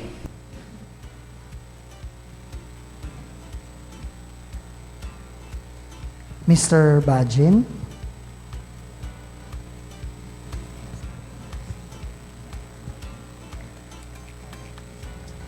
Kindly turn on your microphone, sir.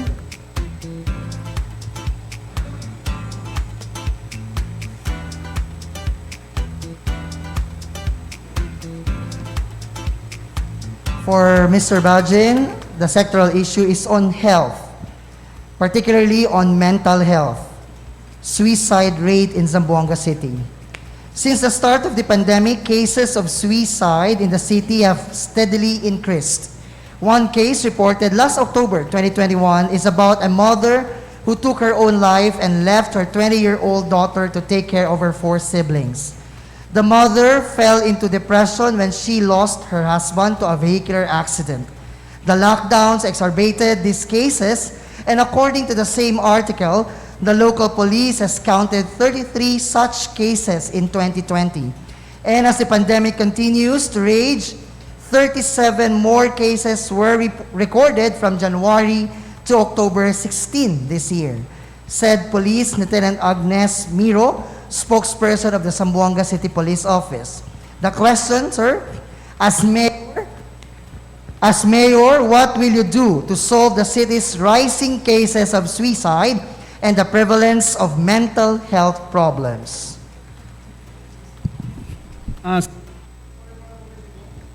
Turn on your microphone, sir. Sorry if my speak it not so clear to you a moment ago, sir. Pero Tagalog na lang. Maraming salamat sa tanong.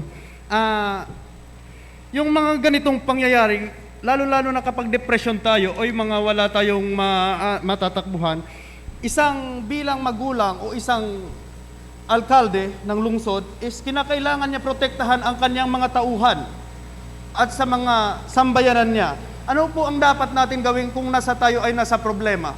Unang-una po, nandyan po ang mga counseling, ang mga religious group natin, Muslim man o Kristiyano. Alam natin, ang problema natin sa pandemic, problema ng lahat, problema ng buong mundo. Sarili natin, hindi natin maiahon.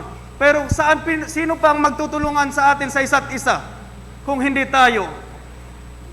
Ibabaling natin ang problema natin sa isang problema? Hindi. Dapat natin hanapan ng paraan. So, in God's will, kung mabuti tayong leader, is mas mabuti tayong pamayanan. Magiging mabuting tayong mamamayan kung susunod tayo sa batas. Yun po, ma'am. Do we have someone from our panel of reactors who would like to throw Mr. Bajin a question or a clarification? Yes, Attorney Abubakar. Sir, yung katanungan ko po, you said a while ago about counseling. Do we have enough person in the government to do that? Meron ba tayong enough na personnel on the doctors focus on our mental health here in the city? So if none, ano po yung magagawa natin if ma-elect po tayo as a mayor? Maraming salamat. Alam po natin, may kakulangan po ang gobyerno natin when it comes to sa ganyan. Pero sa paanong paraan? May mga religious group tayo sa mga Muslim, sa mga Christian na gustong magboluntaryo. Pero nakukulangan lang ng pansin eh. So kung isang mayor, so hahanapan niya ng paraan paano yun mabuo? Yun po. All right, so there's no more question. Thank you very much, Mr. Bajin. We will now proceed with the part 3 of our forum. For this part, each candidate will answer by holding up a yes or no placard to every question read by the hosts. A set of questions will be asked uniformly to all candidates. They are not required to explain their answer, but any candidate who wishes to explain their answer may do so by raising their hand. They will be acknowledged by the hosts and will be given a maximum of 1 minute to explain their answer. Shall we begin? Yeah, may we request our candidates to prepare the yes-no placards.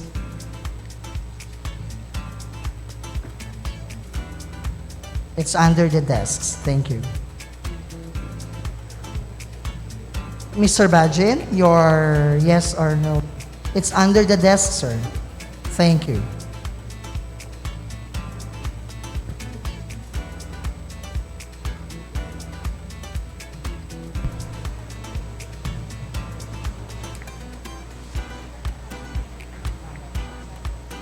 Candidates will remain seated. Thank you, Sir John.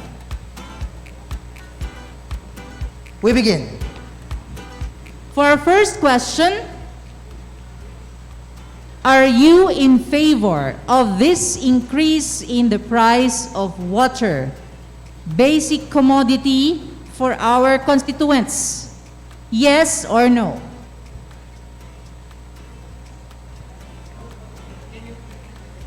Okay. Question is, are you in favor of increase in the price of water, basic commodity for our constituents? Yes or no? Okay. Mr. Agan raised his hand, then followed by Mr. Talipe. And Mr. Climaco. And Mr. Lobregat and Jimenez. All right, to follow later.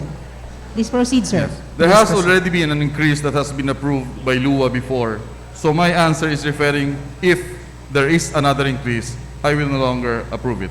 Because with respect to that has already been implemented by Water District, in the task force on water, which I chaired before, I was in favor of that increase. But with respect to another increase, different from the one already approved by LUA, I will be opposing. Mr. Dalipe, then Mr. Climaco, then Mr. Lobregal. Mayor John Dalipe is against in any increase in water rates. Bien makalástima el situación del diaton mga vivientes. Desde antes hasta ahora, firme lang lugi el diaton water district. Firme taman debe, firme taman loan, firme pidi ayuda con el diaton gobierno local. As a mayor, I will appoint competent and efficient people in water district. Debe, as a mayor, I will give ultimatum con el diaton mga board of directors para man-decrease by 10% yearly el non-revenue water. Debe kita kasi accountable con el mga opisyales del water district. Por causa kanila, por causa na mismanagement, buta el problema ng mga consumers. I am against in any increase na water rates diaton. Thank you, sir. Mr. Climaco, then followed by Mr. Lobregal. I am against the increase in the water rates. Water is free. Prime Water gets the water, sends it to Zamboanga City, and can I ask anybody here who read the contract? Who read the contract of Prime Water? You read it? It's a very bad contract, same as what Duterte complained with the Manila Water District. Very bad contract. So how are you going to pay with the increase every year of the prime water? Zamboanga Water District has to increase the prices. Second, 60% non-revenue water, that can be made 20% or 1% in 1 year. If I'm Mayor Climaco will do that. Thank you very much. Thank you, sir. Mr. Lobregal. Yes, I'm against any increase in water and power rates. Actually, why the water district and Samselco is asking for increases is because of their systems loss. Actually, there are two factors in systems loss. One is technical and the other one is pilferage. When it comes to pilferage, Samselco has now a systems loss of 19%. What is allowed by law to be charged is only 8.25%. And so, for every revenue loss, 1% revenue loss over the cap, Samselco is losing 4 to 5%. Now, in our social programs, we have water and electricity.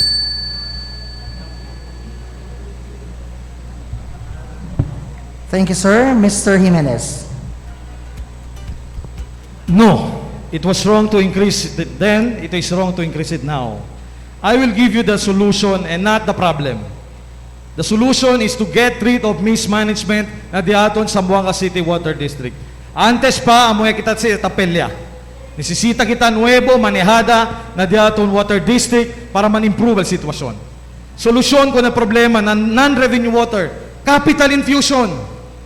Nisisita entra mga investor kika naton para dalil kapital, para pwede kita sa sen, el pondo, kompone con el mga tubo ke tiyempo pa no'y palgera in World War II. We need to improve those things. We have identified 3 watershed areas at least, Bitali, Manikaan, Ayala. What are we doing about it? Ya pwede ba kita saka na Bitali as a water source, Imbia na mga lugar? We have to work on that by capital infusion. Thank you, sir. Mr. Agan, did you raise your hand? You're done. So, the next question.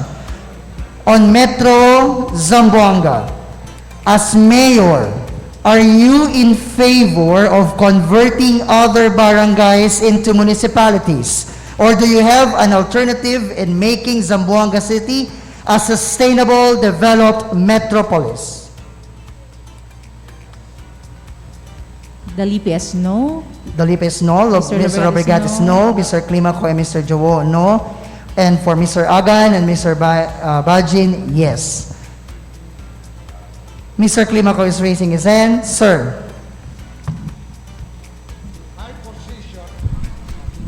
My position in making all the municipalities cities and making a province in that area and the rest of the area is no.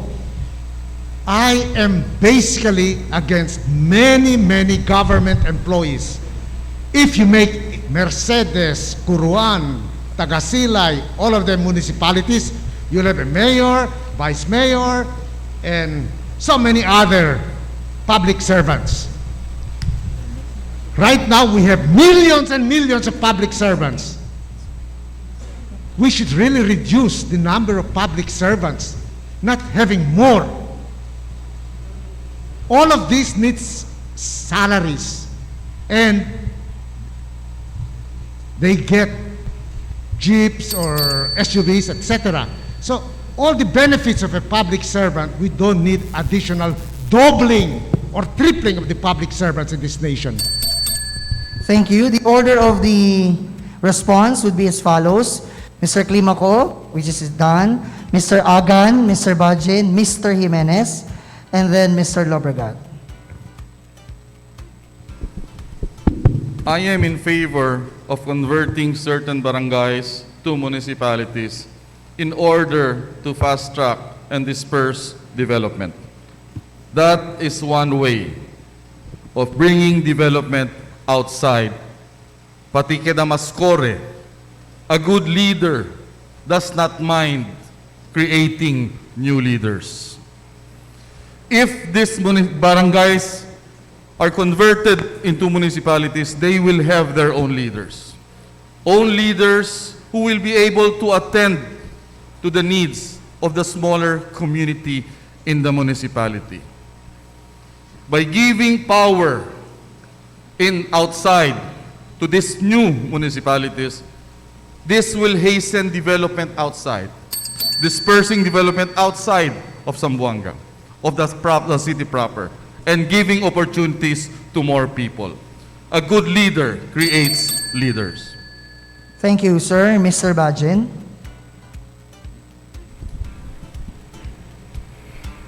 Your timer starts now, sir. Payag kami sa mga sitwasyon na iiba yung mga barangay sa ibang lugar kasi I was gathered at the some of the Asia like Malaysia, Indonesia, and also the Middle East.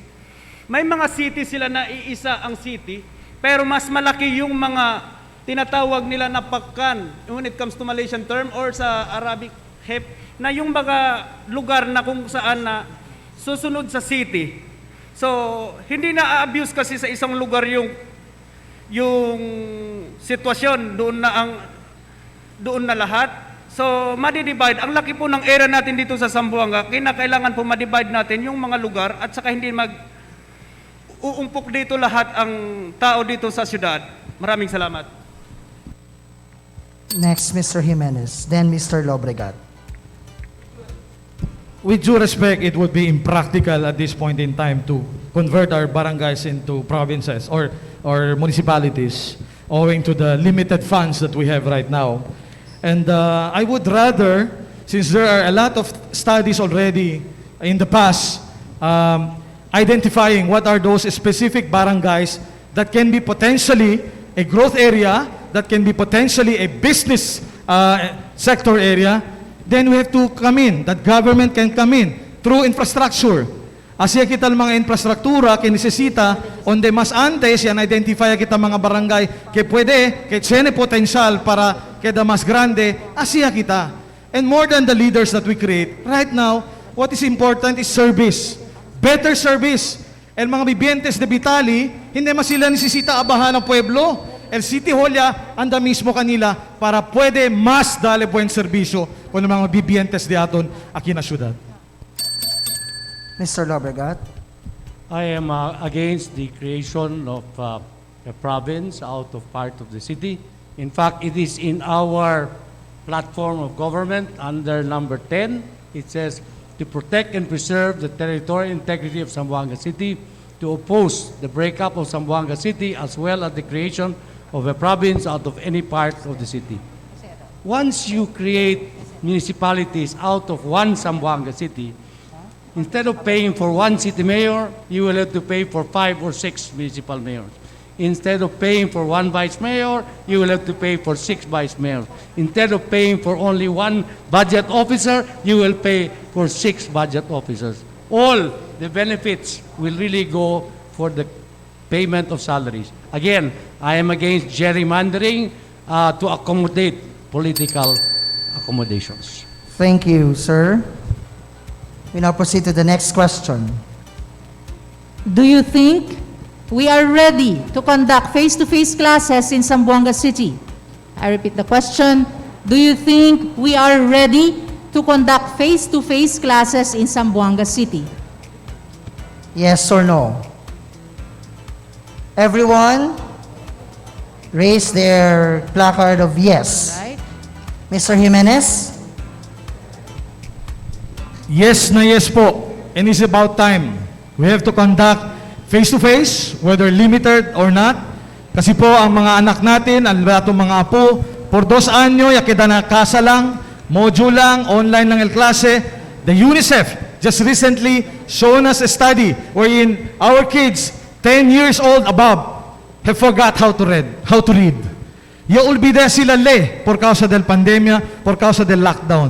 It is about time, así kita kanila hatud na eskwela, let's provide them with everything that they need. Kaya una, hindi sila maimperma, anda na eskwela. Let us make sure kaya ang mga facilities di aton, ang mga maestra di aton, in coordination with the Department of Education, sabi sila kilaya mira ko ng mga bata, itambien, pwede prepara, pwede prevenir. Kaya el miedo del mga mayores, mantapon na COVID. That is what we need to do, what we need to invest to prevent contagion o mantapon con el COVID-19.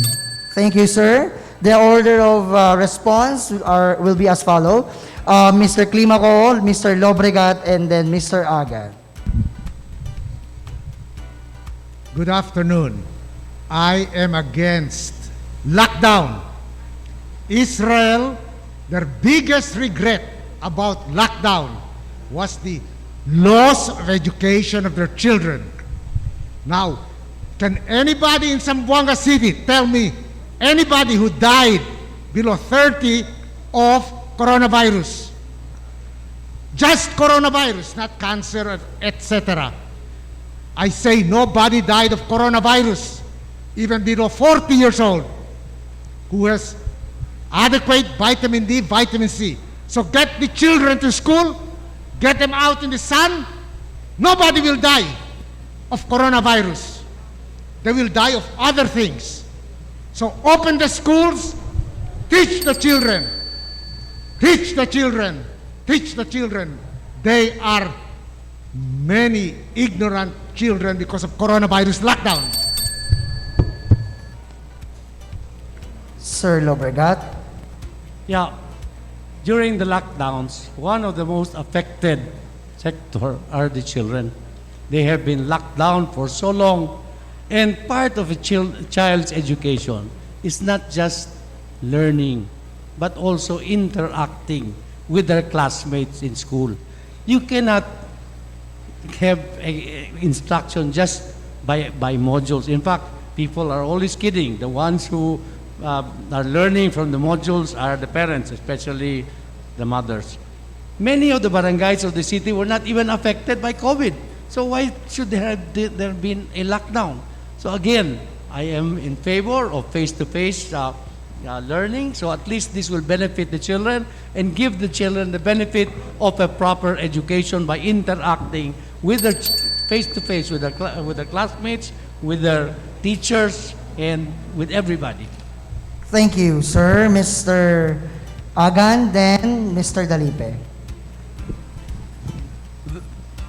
The kids have been at home for the longest time during this pandemic, and they have suffered a lot. Learning is not just doing online class or answering our modules. It is important with the preparations made by the DepEd and the CHED for the tertiary education.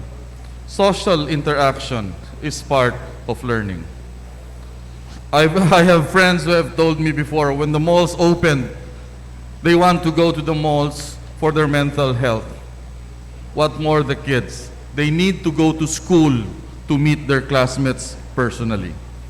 That is what is needed by our kids right now. Actual, personal, social interaction in school where they can learn more. Thank you, sir. Mr. Dalipe.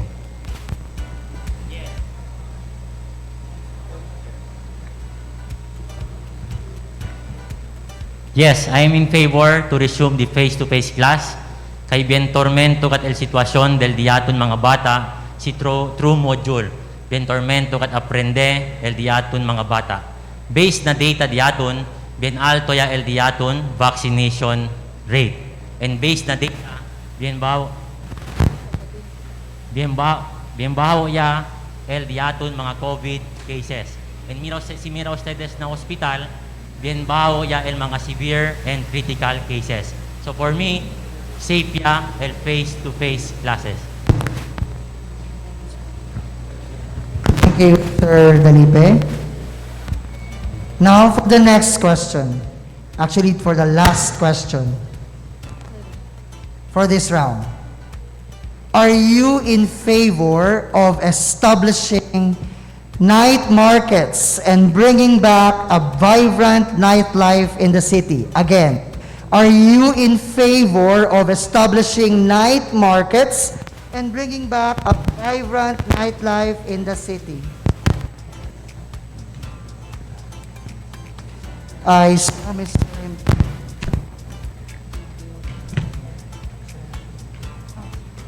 Mr. Jimenez. Yes, yes na yes po again.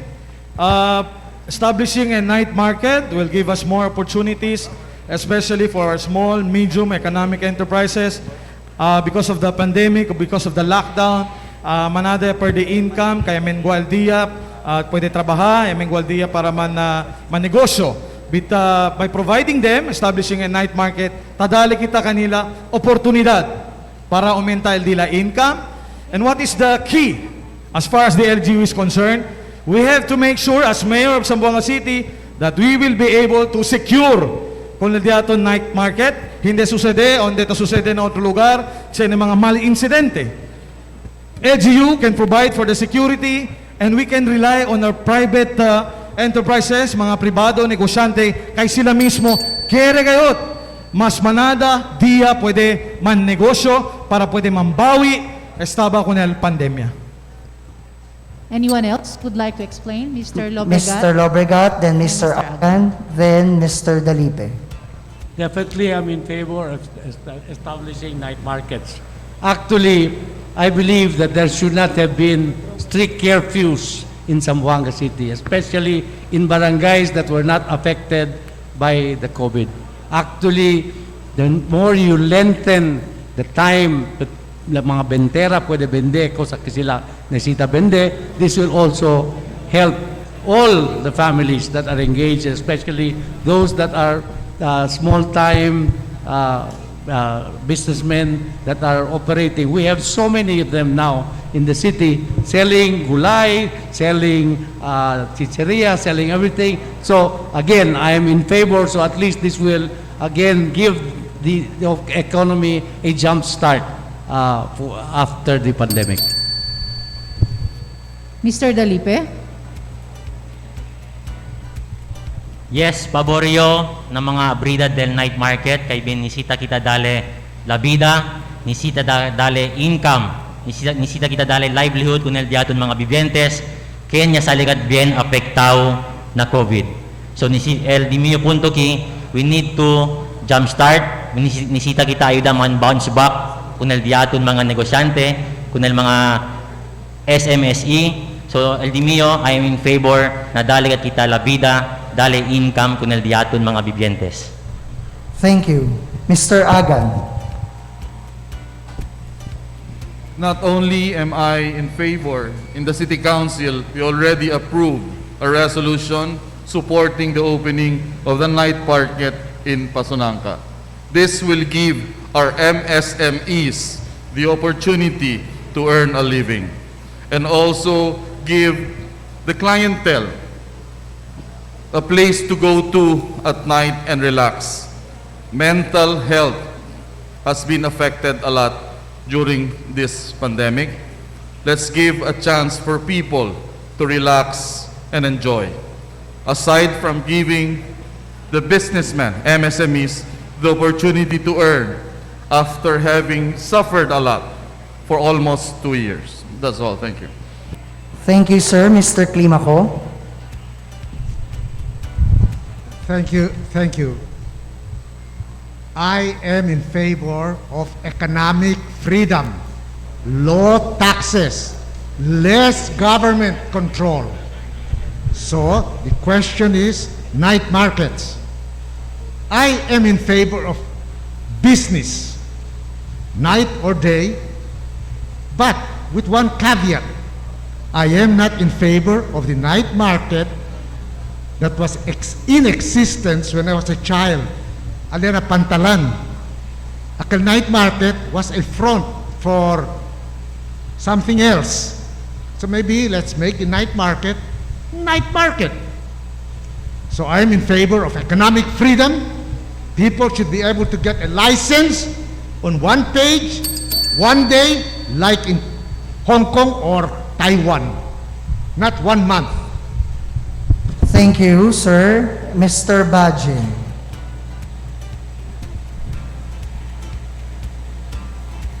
Yung public market is dapat talaga buksan, pero may mga establishment na kinakailangan hindi po napapayagan or ililimitahan muna. May mga enjoyment kasi na hindi po yun is akma doon sa pagbubukas po ng mga ganoon oras po. So may mga government po tayo dito na kinakailangan i-emphasize lang at exercise yung mga rights ng bawat isa, kasi hindi pa natin na nasa stage pa tayo ng pandemya. So kinakailangan po natin limitahan din at tingnan ang mga sitwasyon, mga lugar na hindi dapat buksan. Salamat po.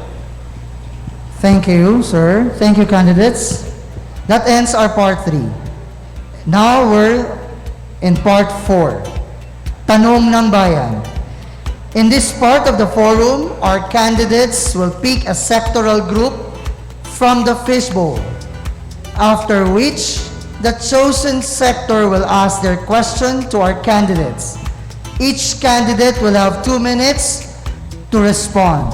A quick gentle reminder for our candidates, kindly always turn on your microphones. Ipabor agara daw embonamente el mga mikropono. Itatene kita mga technical glitch, technical concerns on wirings. So, remind lang sila, por favor, turn on el microphones and please hold your microphones closer to your mouth.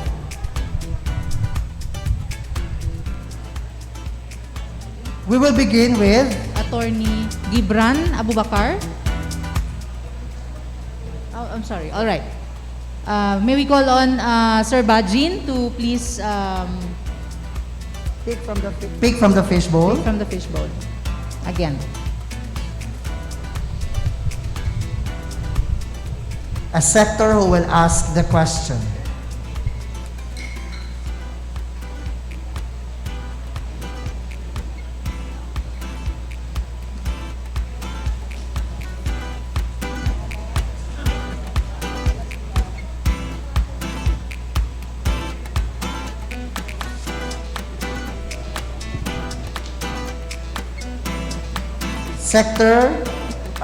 Sector representative from the MSMEs.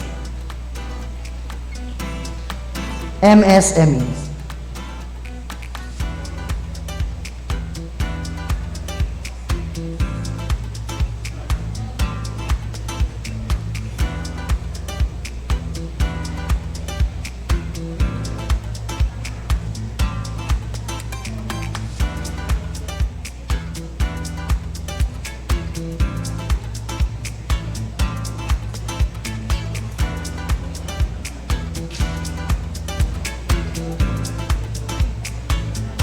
We again thank our online viewers watching this very first VALIENTE Mayoral Candidates Forum. We also like to thank our media partners, Philippine Information Agency, thank you. Region 9, Dresser Mindanao, thank you. We also would like to thank our panel reactors. And their candidates for taking the time to come to this mayoral forum despite the hectic schedule on their campaign. Yes. Thank you very much. Technically, we are a month to go. So I guess our sectoral representative of MSME is now available. In the first quarter of 2020 to 2021, there is a significant increase in the number of registered MSMEs at 78.05% in the city of Zamboanga City. These MSMEs and startups are critical in boosting economic and business growth. Despite the presence of these businesses, the challenge remains among the business owners on how to increase survival rates. As a mayor, what are your plans in developing a supportive ecosystem for MSMEs and startups to thrive in the city? Thank you for the question.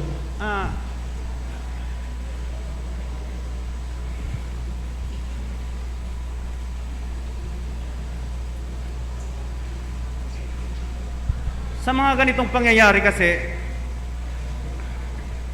sir.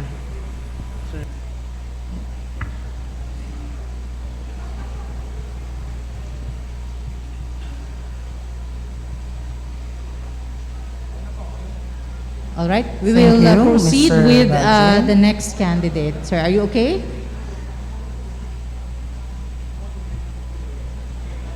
Oh, okay. All right. We'll proceed with the next candidate. Mr. Romel Agan is next.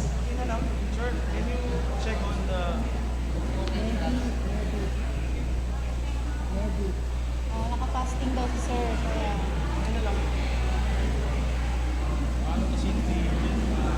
Termo. Nurse.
All right. We hope Mr. Bajin is all right. He's undergoing fasting. All right. We continue with our next candidate. Okay. Mr. Romel Agan will now pick a sector.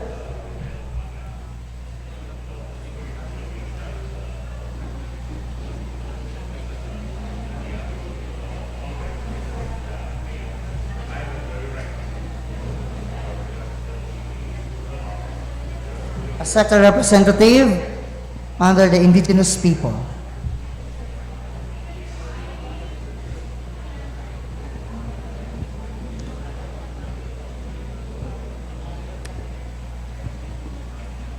Assalamualaikum to everyone. In behalf of the IP sector, ito po yung tanong namin.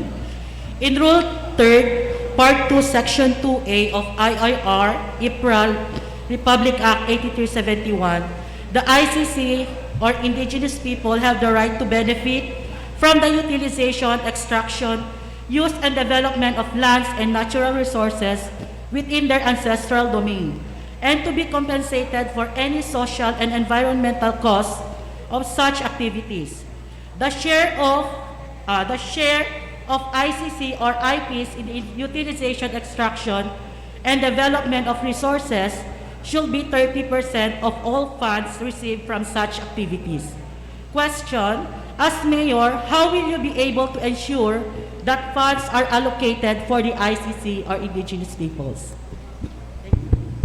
As a lawyer, I have been trained that we should follow the rule of law. What is stated in our statutes should be followed by everyone. As mayor, I will work hand in hand with NCIP to ensure that what entitlements are given by law on the ancestral domain of the indigenous peoples should be respected. That is the primordial obligation of any lawyer.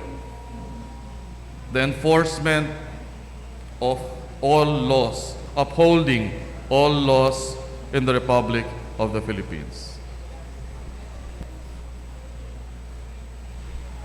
Thank you, sir. We continue with our third candidate.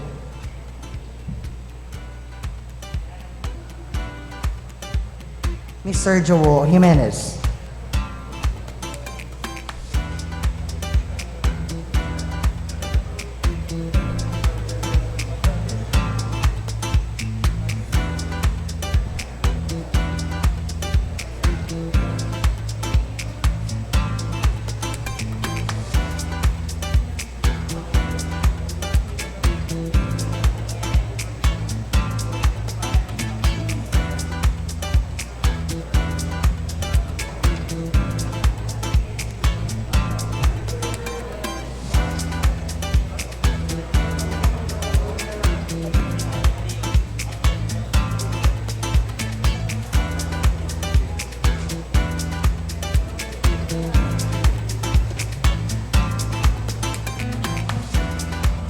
The sector representative is from Agriculture.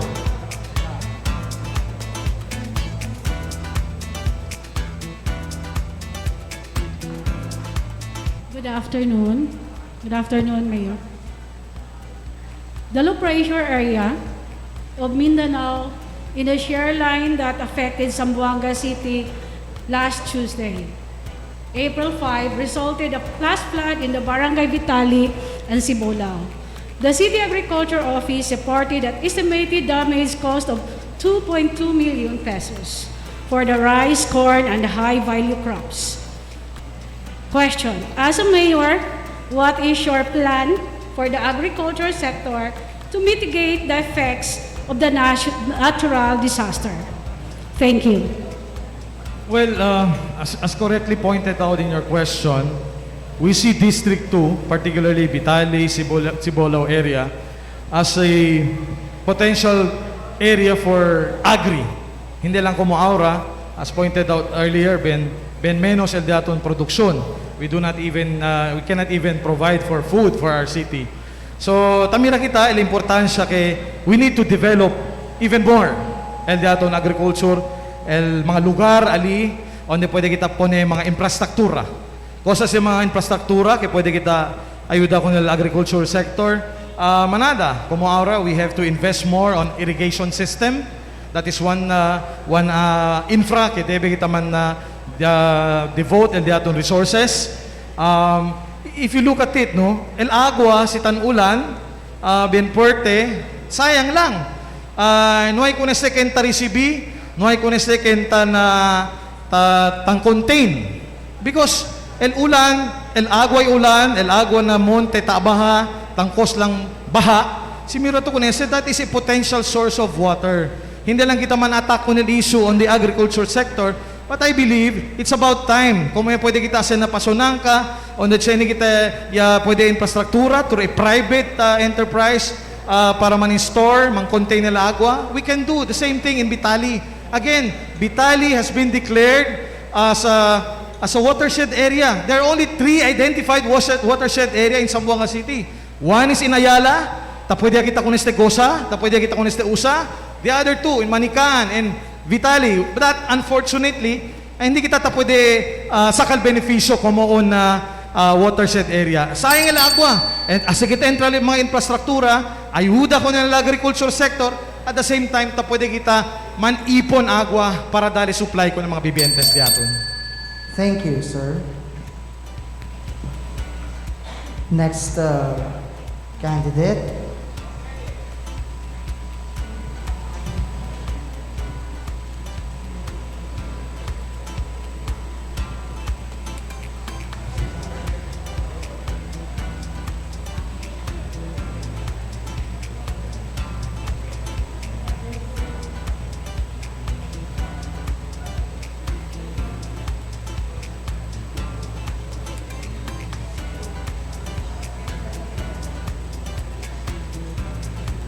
For Mr. Climaco, the youth sector, particularly on ALS education.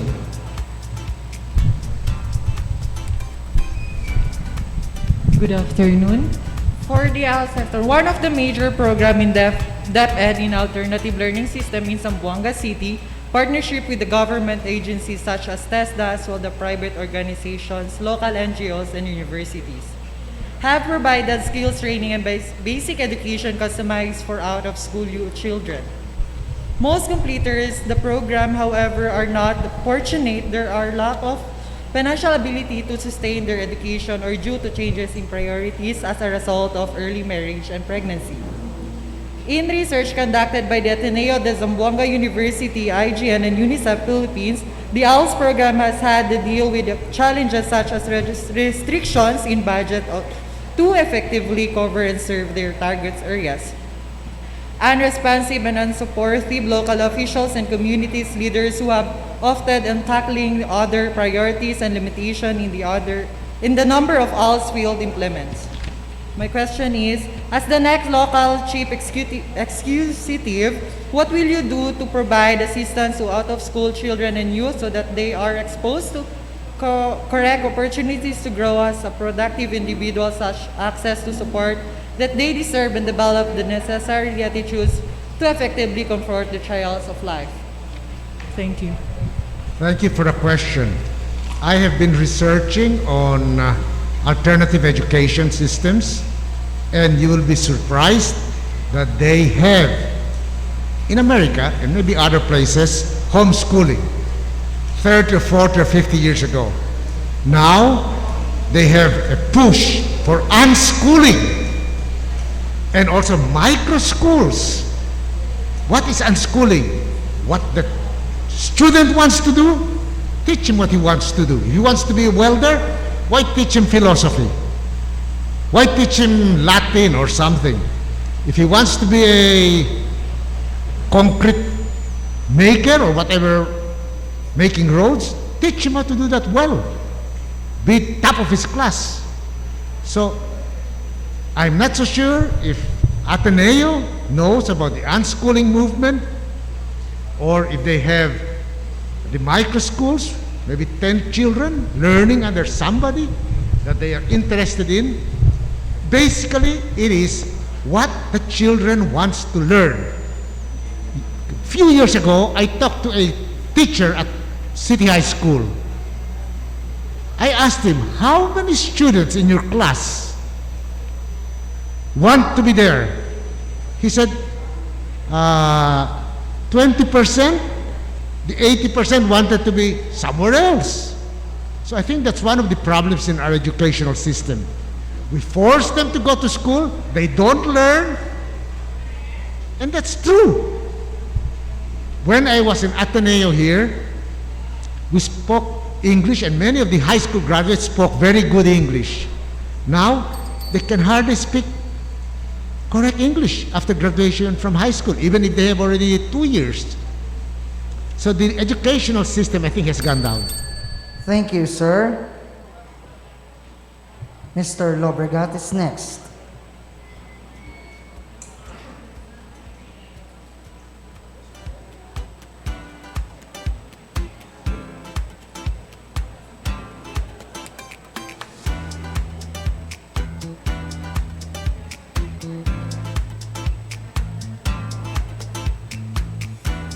For Mr. Celso Lobregat,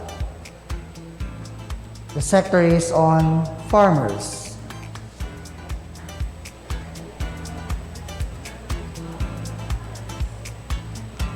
A representative from the farmer sector. Republic Act 6757 or the Comprehensive Agrarian Reform Law allows the conversion of awarded lands under the Comprehensive Agrarian Reform Program or the CARP after the lapse of 5 years from the granting of the award if they are no longer economically feasible and sound for agricultural purposes or the locality has become urbanized, giving the subject lands greater economic value for residential, commercial, or industrial purposes. In 2019, the City Council approved on the first reading the proposed ordinance number 2019-38, an ordinance adopting the zoning regulations of the City of Zamboanga and providing for the administration, enforcement, and amendment thereof, and for the repeal of all ordinances in conflict therewith. There is a provision on the protection agricultural subzone. However, land conversion is seen in some of the zones identified as protection agricultural subzone. Question: as mayor, what is your plan to prevent further agricultural land conversion? Thank you very much for that question. Again, I will refer you back to our social contract with the people of Zamboanga if we are elected. Under environmental management, under NABAN 17, we have food security. I will read. To focus and prioritize agriculture and marine resources, optimizing the use of land and municipal waters for food production and livelihood. To prevent unnecessary land conversion to save irrigated lands for food security. That is there. It is in writing. That is what we commit to. In fact, when the irrigated lands in Talisayan, actually, that is a big issue. The DAR already had a cease and desist order. But still, the construction continued.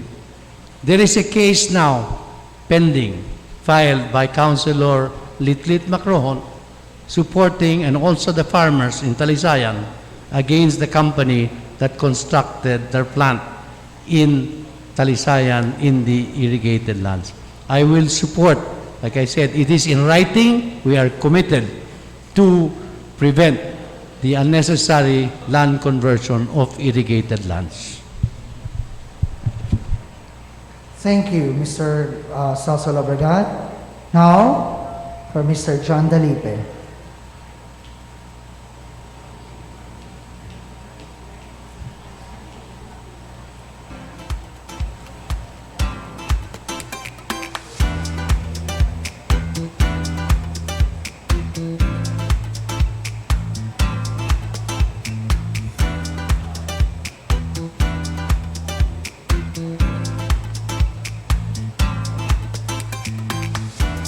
For Mr. John Dalipe, ambulatory vendors.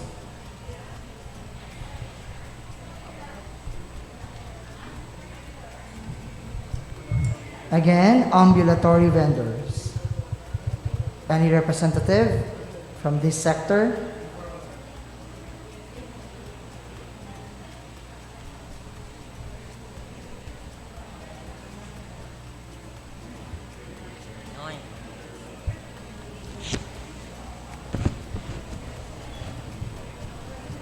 Good Good afternoon. Description. Around 1,646 ambulant vendors have been identified as beneficiaries of the Local Social Amelioration Program, LSAP. A number of ambulant vendors are proliferating along the areas of Boulevard and along the street of barangays, especially at night. However, the Department of Interior and Local Government, DILG, Central Office has instructed all local government units in the country to rid their respective roads of obstruction. The question is, as the city government continues to implement the directives from the DILG to conduct clearing operation against road obstructions and street peddling, as mayor, what is your plan for the ambulant vendors? For the ambulant vendors, my heart is with you. I understand their current situation and problem. Under my administration, I will prioritize your needs and put in place programs that will help your sector. As a mayor, hindi yo conforma que hindi ustedes pwede man la vida. With Mayor John Dalipe, busca yo lugar con ustedes donde ustedes pwede man negosyo, pwede man income, pwede man la vida. With Mayor John Dalipe, no hay imposible. Thank you very much, Mr. John Dalipe.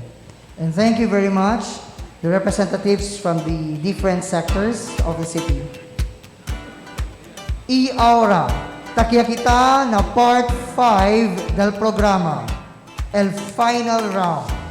In 1 minute, each of our candidates will deliver their final pledge. Uwi kita, el promesa na pueblo del magakandidato para alcalde. Prinsipya kita con Mr. John Dalipe.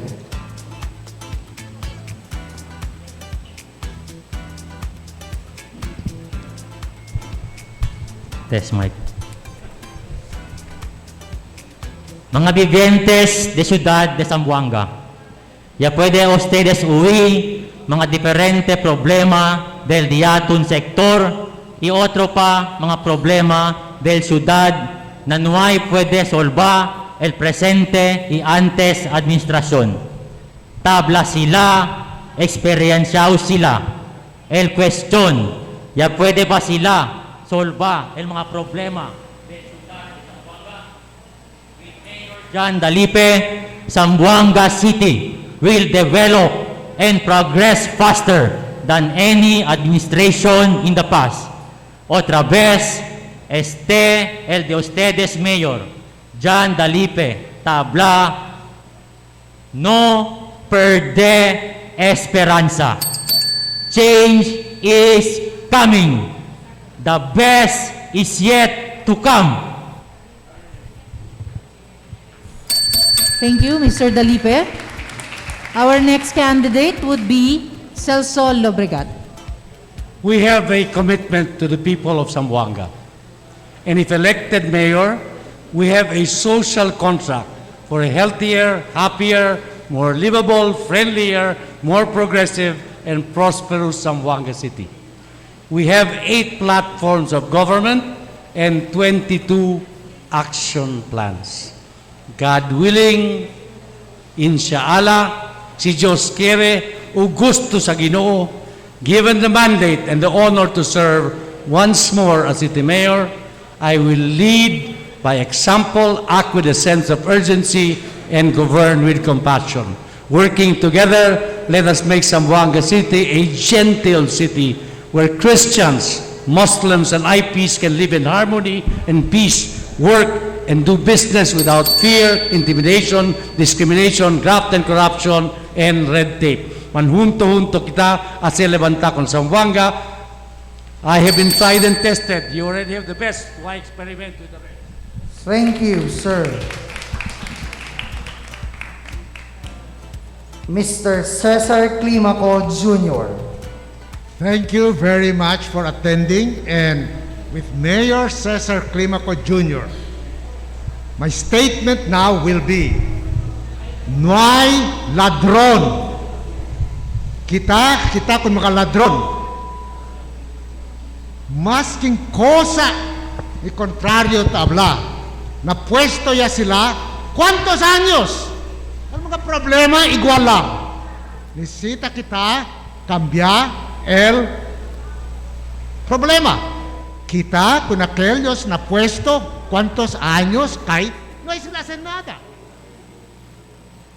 Por eso, kita con mga gente allá na puesto. No quiere sila manduhi conmigo, okay lang. Alisin na puesto.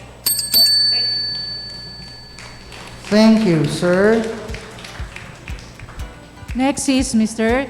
Cesar Jimenez. Yes, Pueblo Zamboangueño, more or less you have an idea whom to support con el candidato para alcalde después de este bien importante Candidates Forum at Sanigita. I'd like to thank the organizers for this opportunity. Sabi ustedes, as Mayor of Zamboanga City, we will focus on the doables. And importante aquí, así kita, promete kita, cosa kita puede hacer, cosa tiene na fondo del gobierno local para puede kita man-accomplish. El continuity bien importante. Continual ayuda, continual asistencia y continual oportunidad para toda familia na Zamboanga ay vivir con dignidad. Y atravesar kita después del guerra en 2013. Y atravesar kita otra vez después del pandemia hasta ahora. Sana po, payagan nyo si Jowo Jimenez, junto kita atravesar para na nuevo día de Zamboanga, lleno de inspiración, lleno de esperanza, lleno de amor na ciudad de Zamboanga. Thank you, sir. And now, Mr. Romel Agan.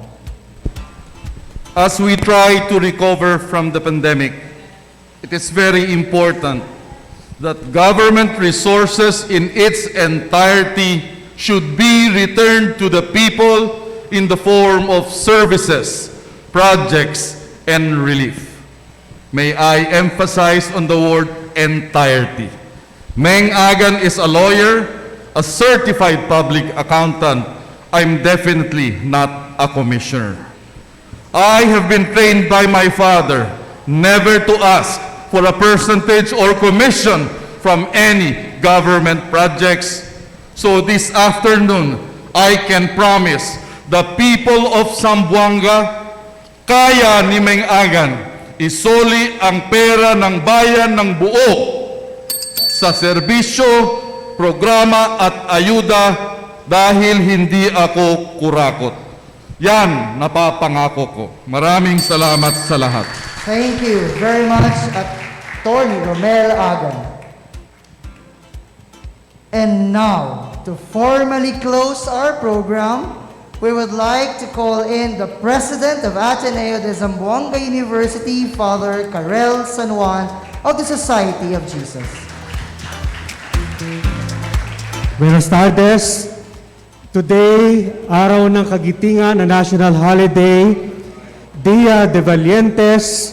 I think you will agree with me that we spent the afternoon very productively, very fruitfully, and very lovingly loving our Ciudad de Zamboanga. Palakpakan po natin tayong lahat.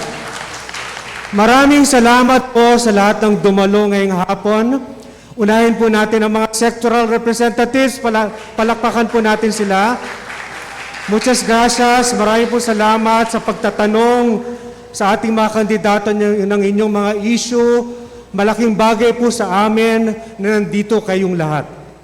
Maraming salamat sa ating media partners. Thank you for covering this event online. Because of you, marami po tayong mararating na mga kababayan, kaviviente sa Zamboanga.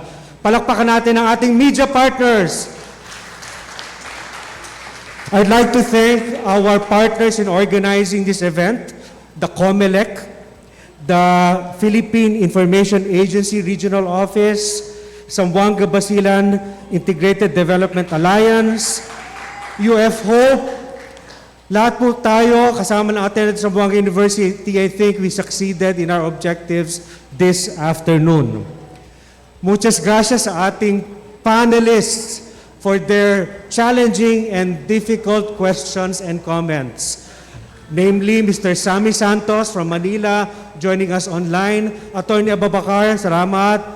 Ms. Yen Delgado, salamat. Sir Pocholo Soliven, maraming salamat. Palakpakan po natin sa lahat. And finally, taus-puso naming pinasasalamatan ng ating mga candidates because you showed us courage to think about Zamboanga, to plan for the future of a better Zamboanga, to plan for strategies to show to us your love and care for our city. Maraming salamat, Councilor John Dalipe. Palakpakan po natin. Muchas gracias, former Mayor, former Congressman, Sir Solobrigat. Salamat, Kong. Maraming salamat, Dr. Judy Climaco. Muchas gracias, Congressman Joao Jimenez. And finally, maraming salamat, Vice Mayor Meng Agan. Maraming pong salamat din kay Mr. Bahin na nagpapahinga po sa ating lahat. Maraming pong salamat. Again, thank you for your attendance this afternoon. Our discernment on the elections continues, all for the love and service of Zamboanga City. Muchas gracias a todos.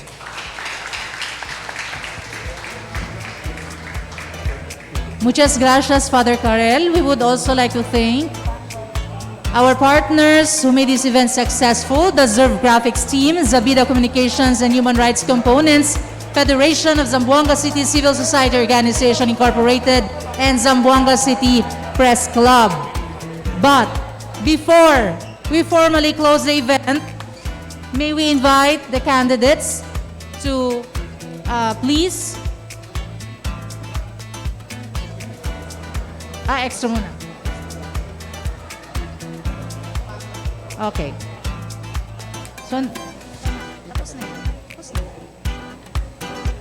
And that wraps the first ever Candidates Forum in Zamboanga City for our mayoral candidates. We do hope that this activity was able to give our voters a clearer picture of the platforms and agenda of our candidates, one of whom will be the next local chief executive of the city.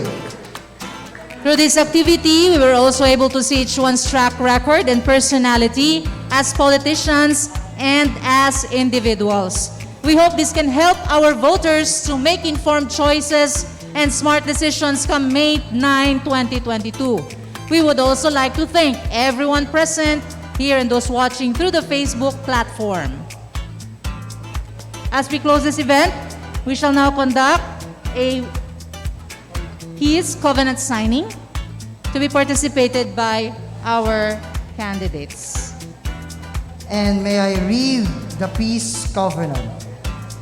In the presence of God and this multitude of witnesses, we, the candidates for position of mayor of the Zamboanga City, of our own free will and accord, and with a mutual quest to have a clean, honest, and peaceful election, do hereby solemnly promise that we shall abide by the COMELEC rules and regulations governing the conduct of the May 9, 2022 automated, synchronized national and local elections at all times. That we shall prohibit the use of force, threat, and intimidation by our supporters as a means to secure victory, nor shall we tolerate such acts from any other person. That we shall protect the human rights and uphold the dignity of the human person in all our undertakings. That we shall conduct our campaign and actions based on the highest set of moral values to serve as a good example to everyone and be worthy of emulation. That we shall eschew patronage, but instead of uphold the principles of democracy, equity, and justice. Lastly, that we shall put the people at the center of our politics, respond to the agenda of the different sectors, and exercise good judgment, befitting of good public servants who will listen to and act on the plight of the most vulnerable members of our society for the greater glory of God Almighty. To all this, we pledge our unwavering commitment and vow to carry them out without any reservation, equivocation, or purpose of evasion. With God's blessing and charge, we sign this peace covenant on the 9th day of April 2022 at the Ateneo de Zamboanga University, La Purísima Street, Barangay Zone 3, Zamboanga City. End of the peace covenant. At this point, we will call the candidates one by one to sign the peace covenant. And then after signing, we are asking to stay for a photo ops with Father Carl later. So I may call on Attorney Meng Agan to begin the signature. Oh, all right. Mr. John Dalipe will start the signing of peace Sino ba covenant. talaga?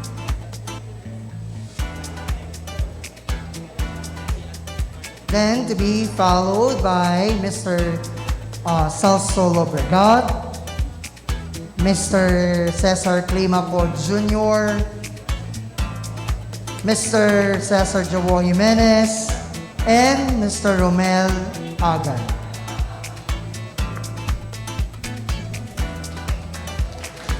Mr. Celso Lobregat.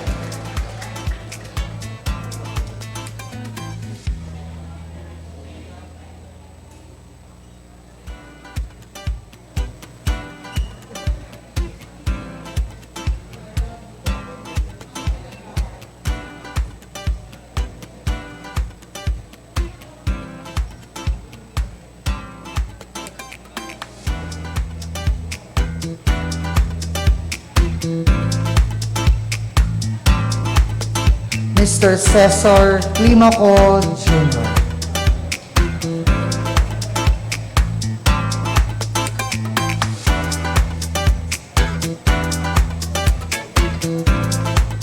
Mr. Cesar Joao Jimenez.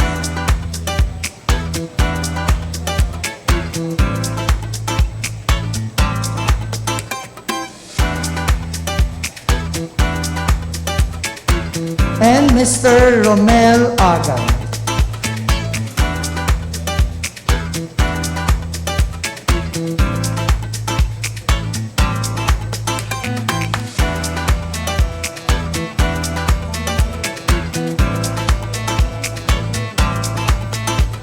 All right.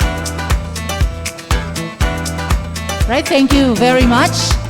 Muchas gracias for making this forum a success. Otra vez yo si Jewel Reyes. Y yo también si Carlito Robin y el Valiente, the Mayoral Candidates Forum. Buenas tardes, Zamboanga.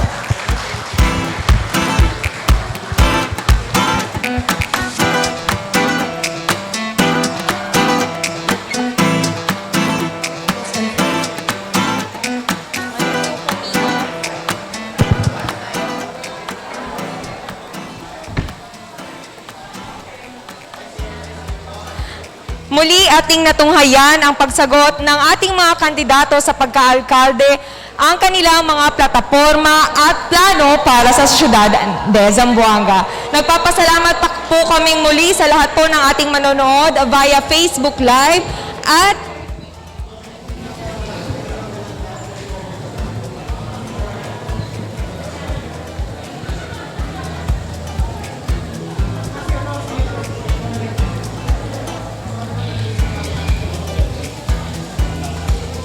muli ating natunghayan ang ating mga kandidato sa pagka-alkaldes, ang kanilang mga plataporma at kanilang mga plano para sa siyudad de Zamboanga.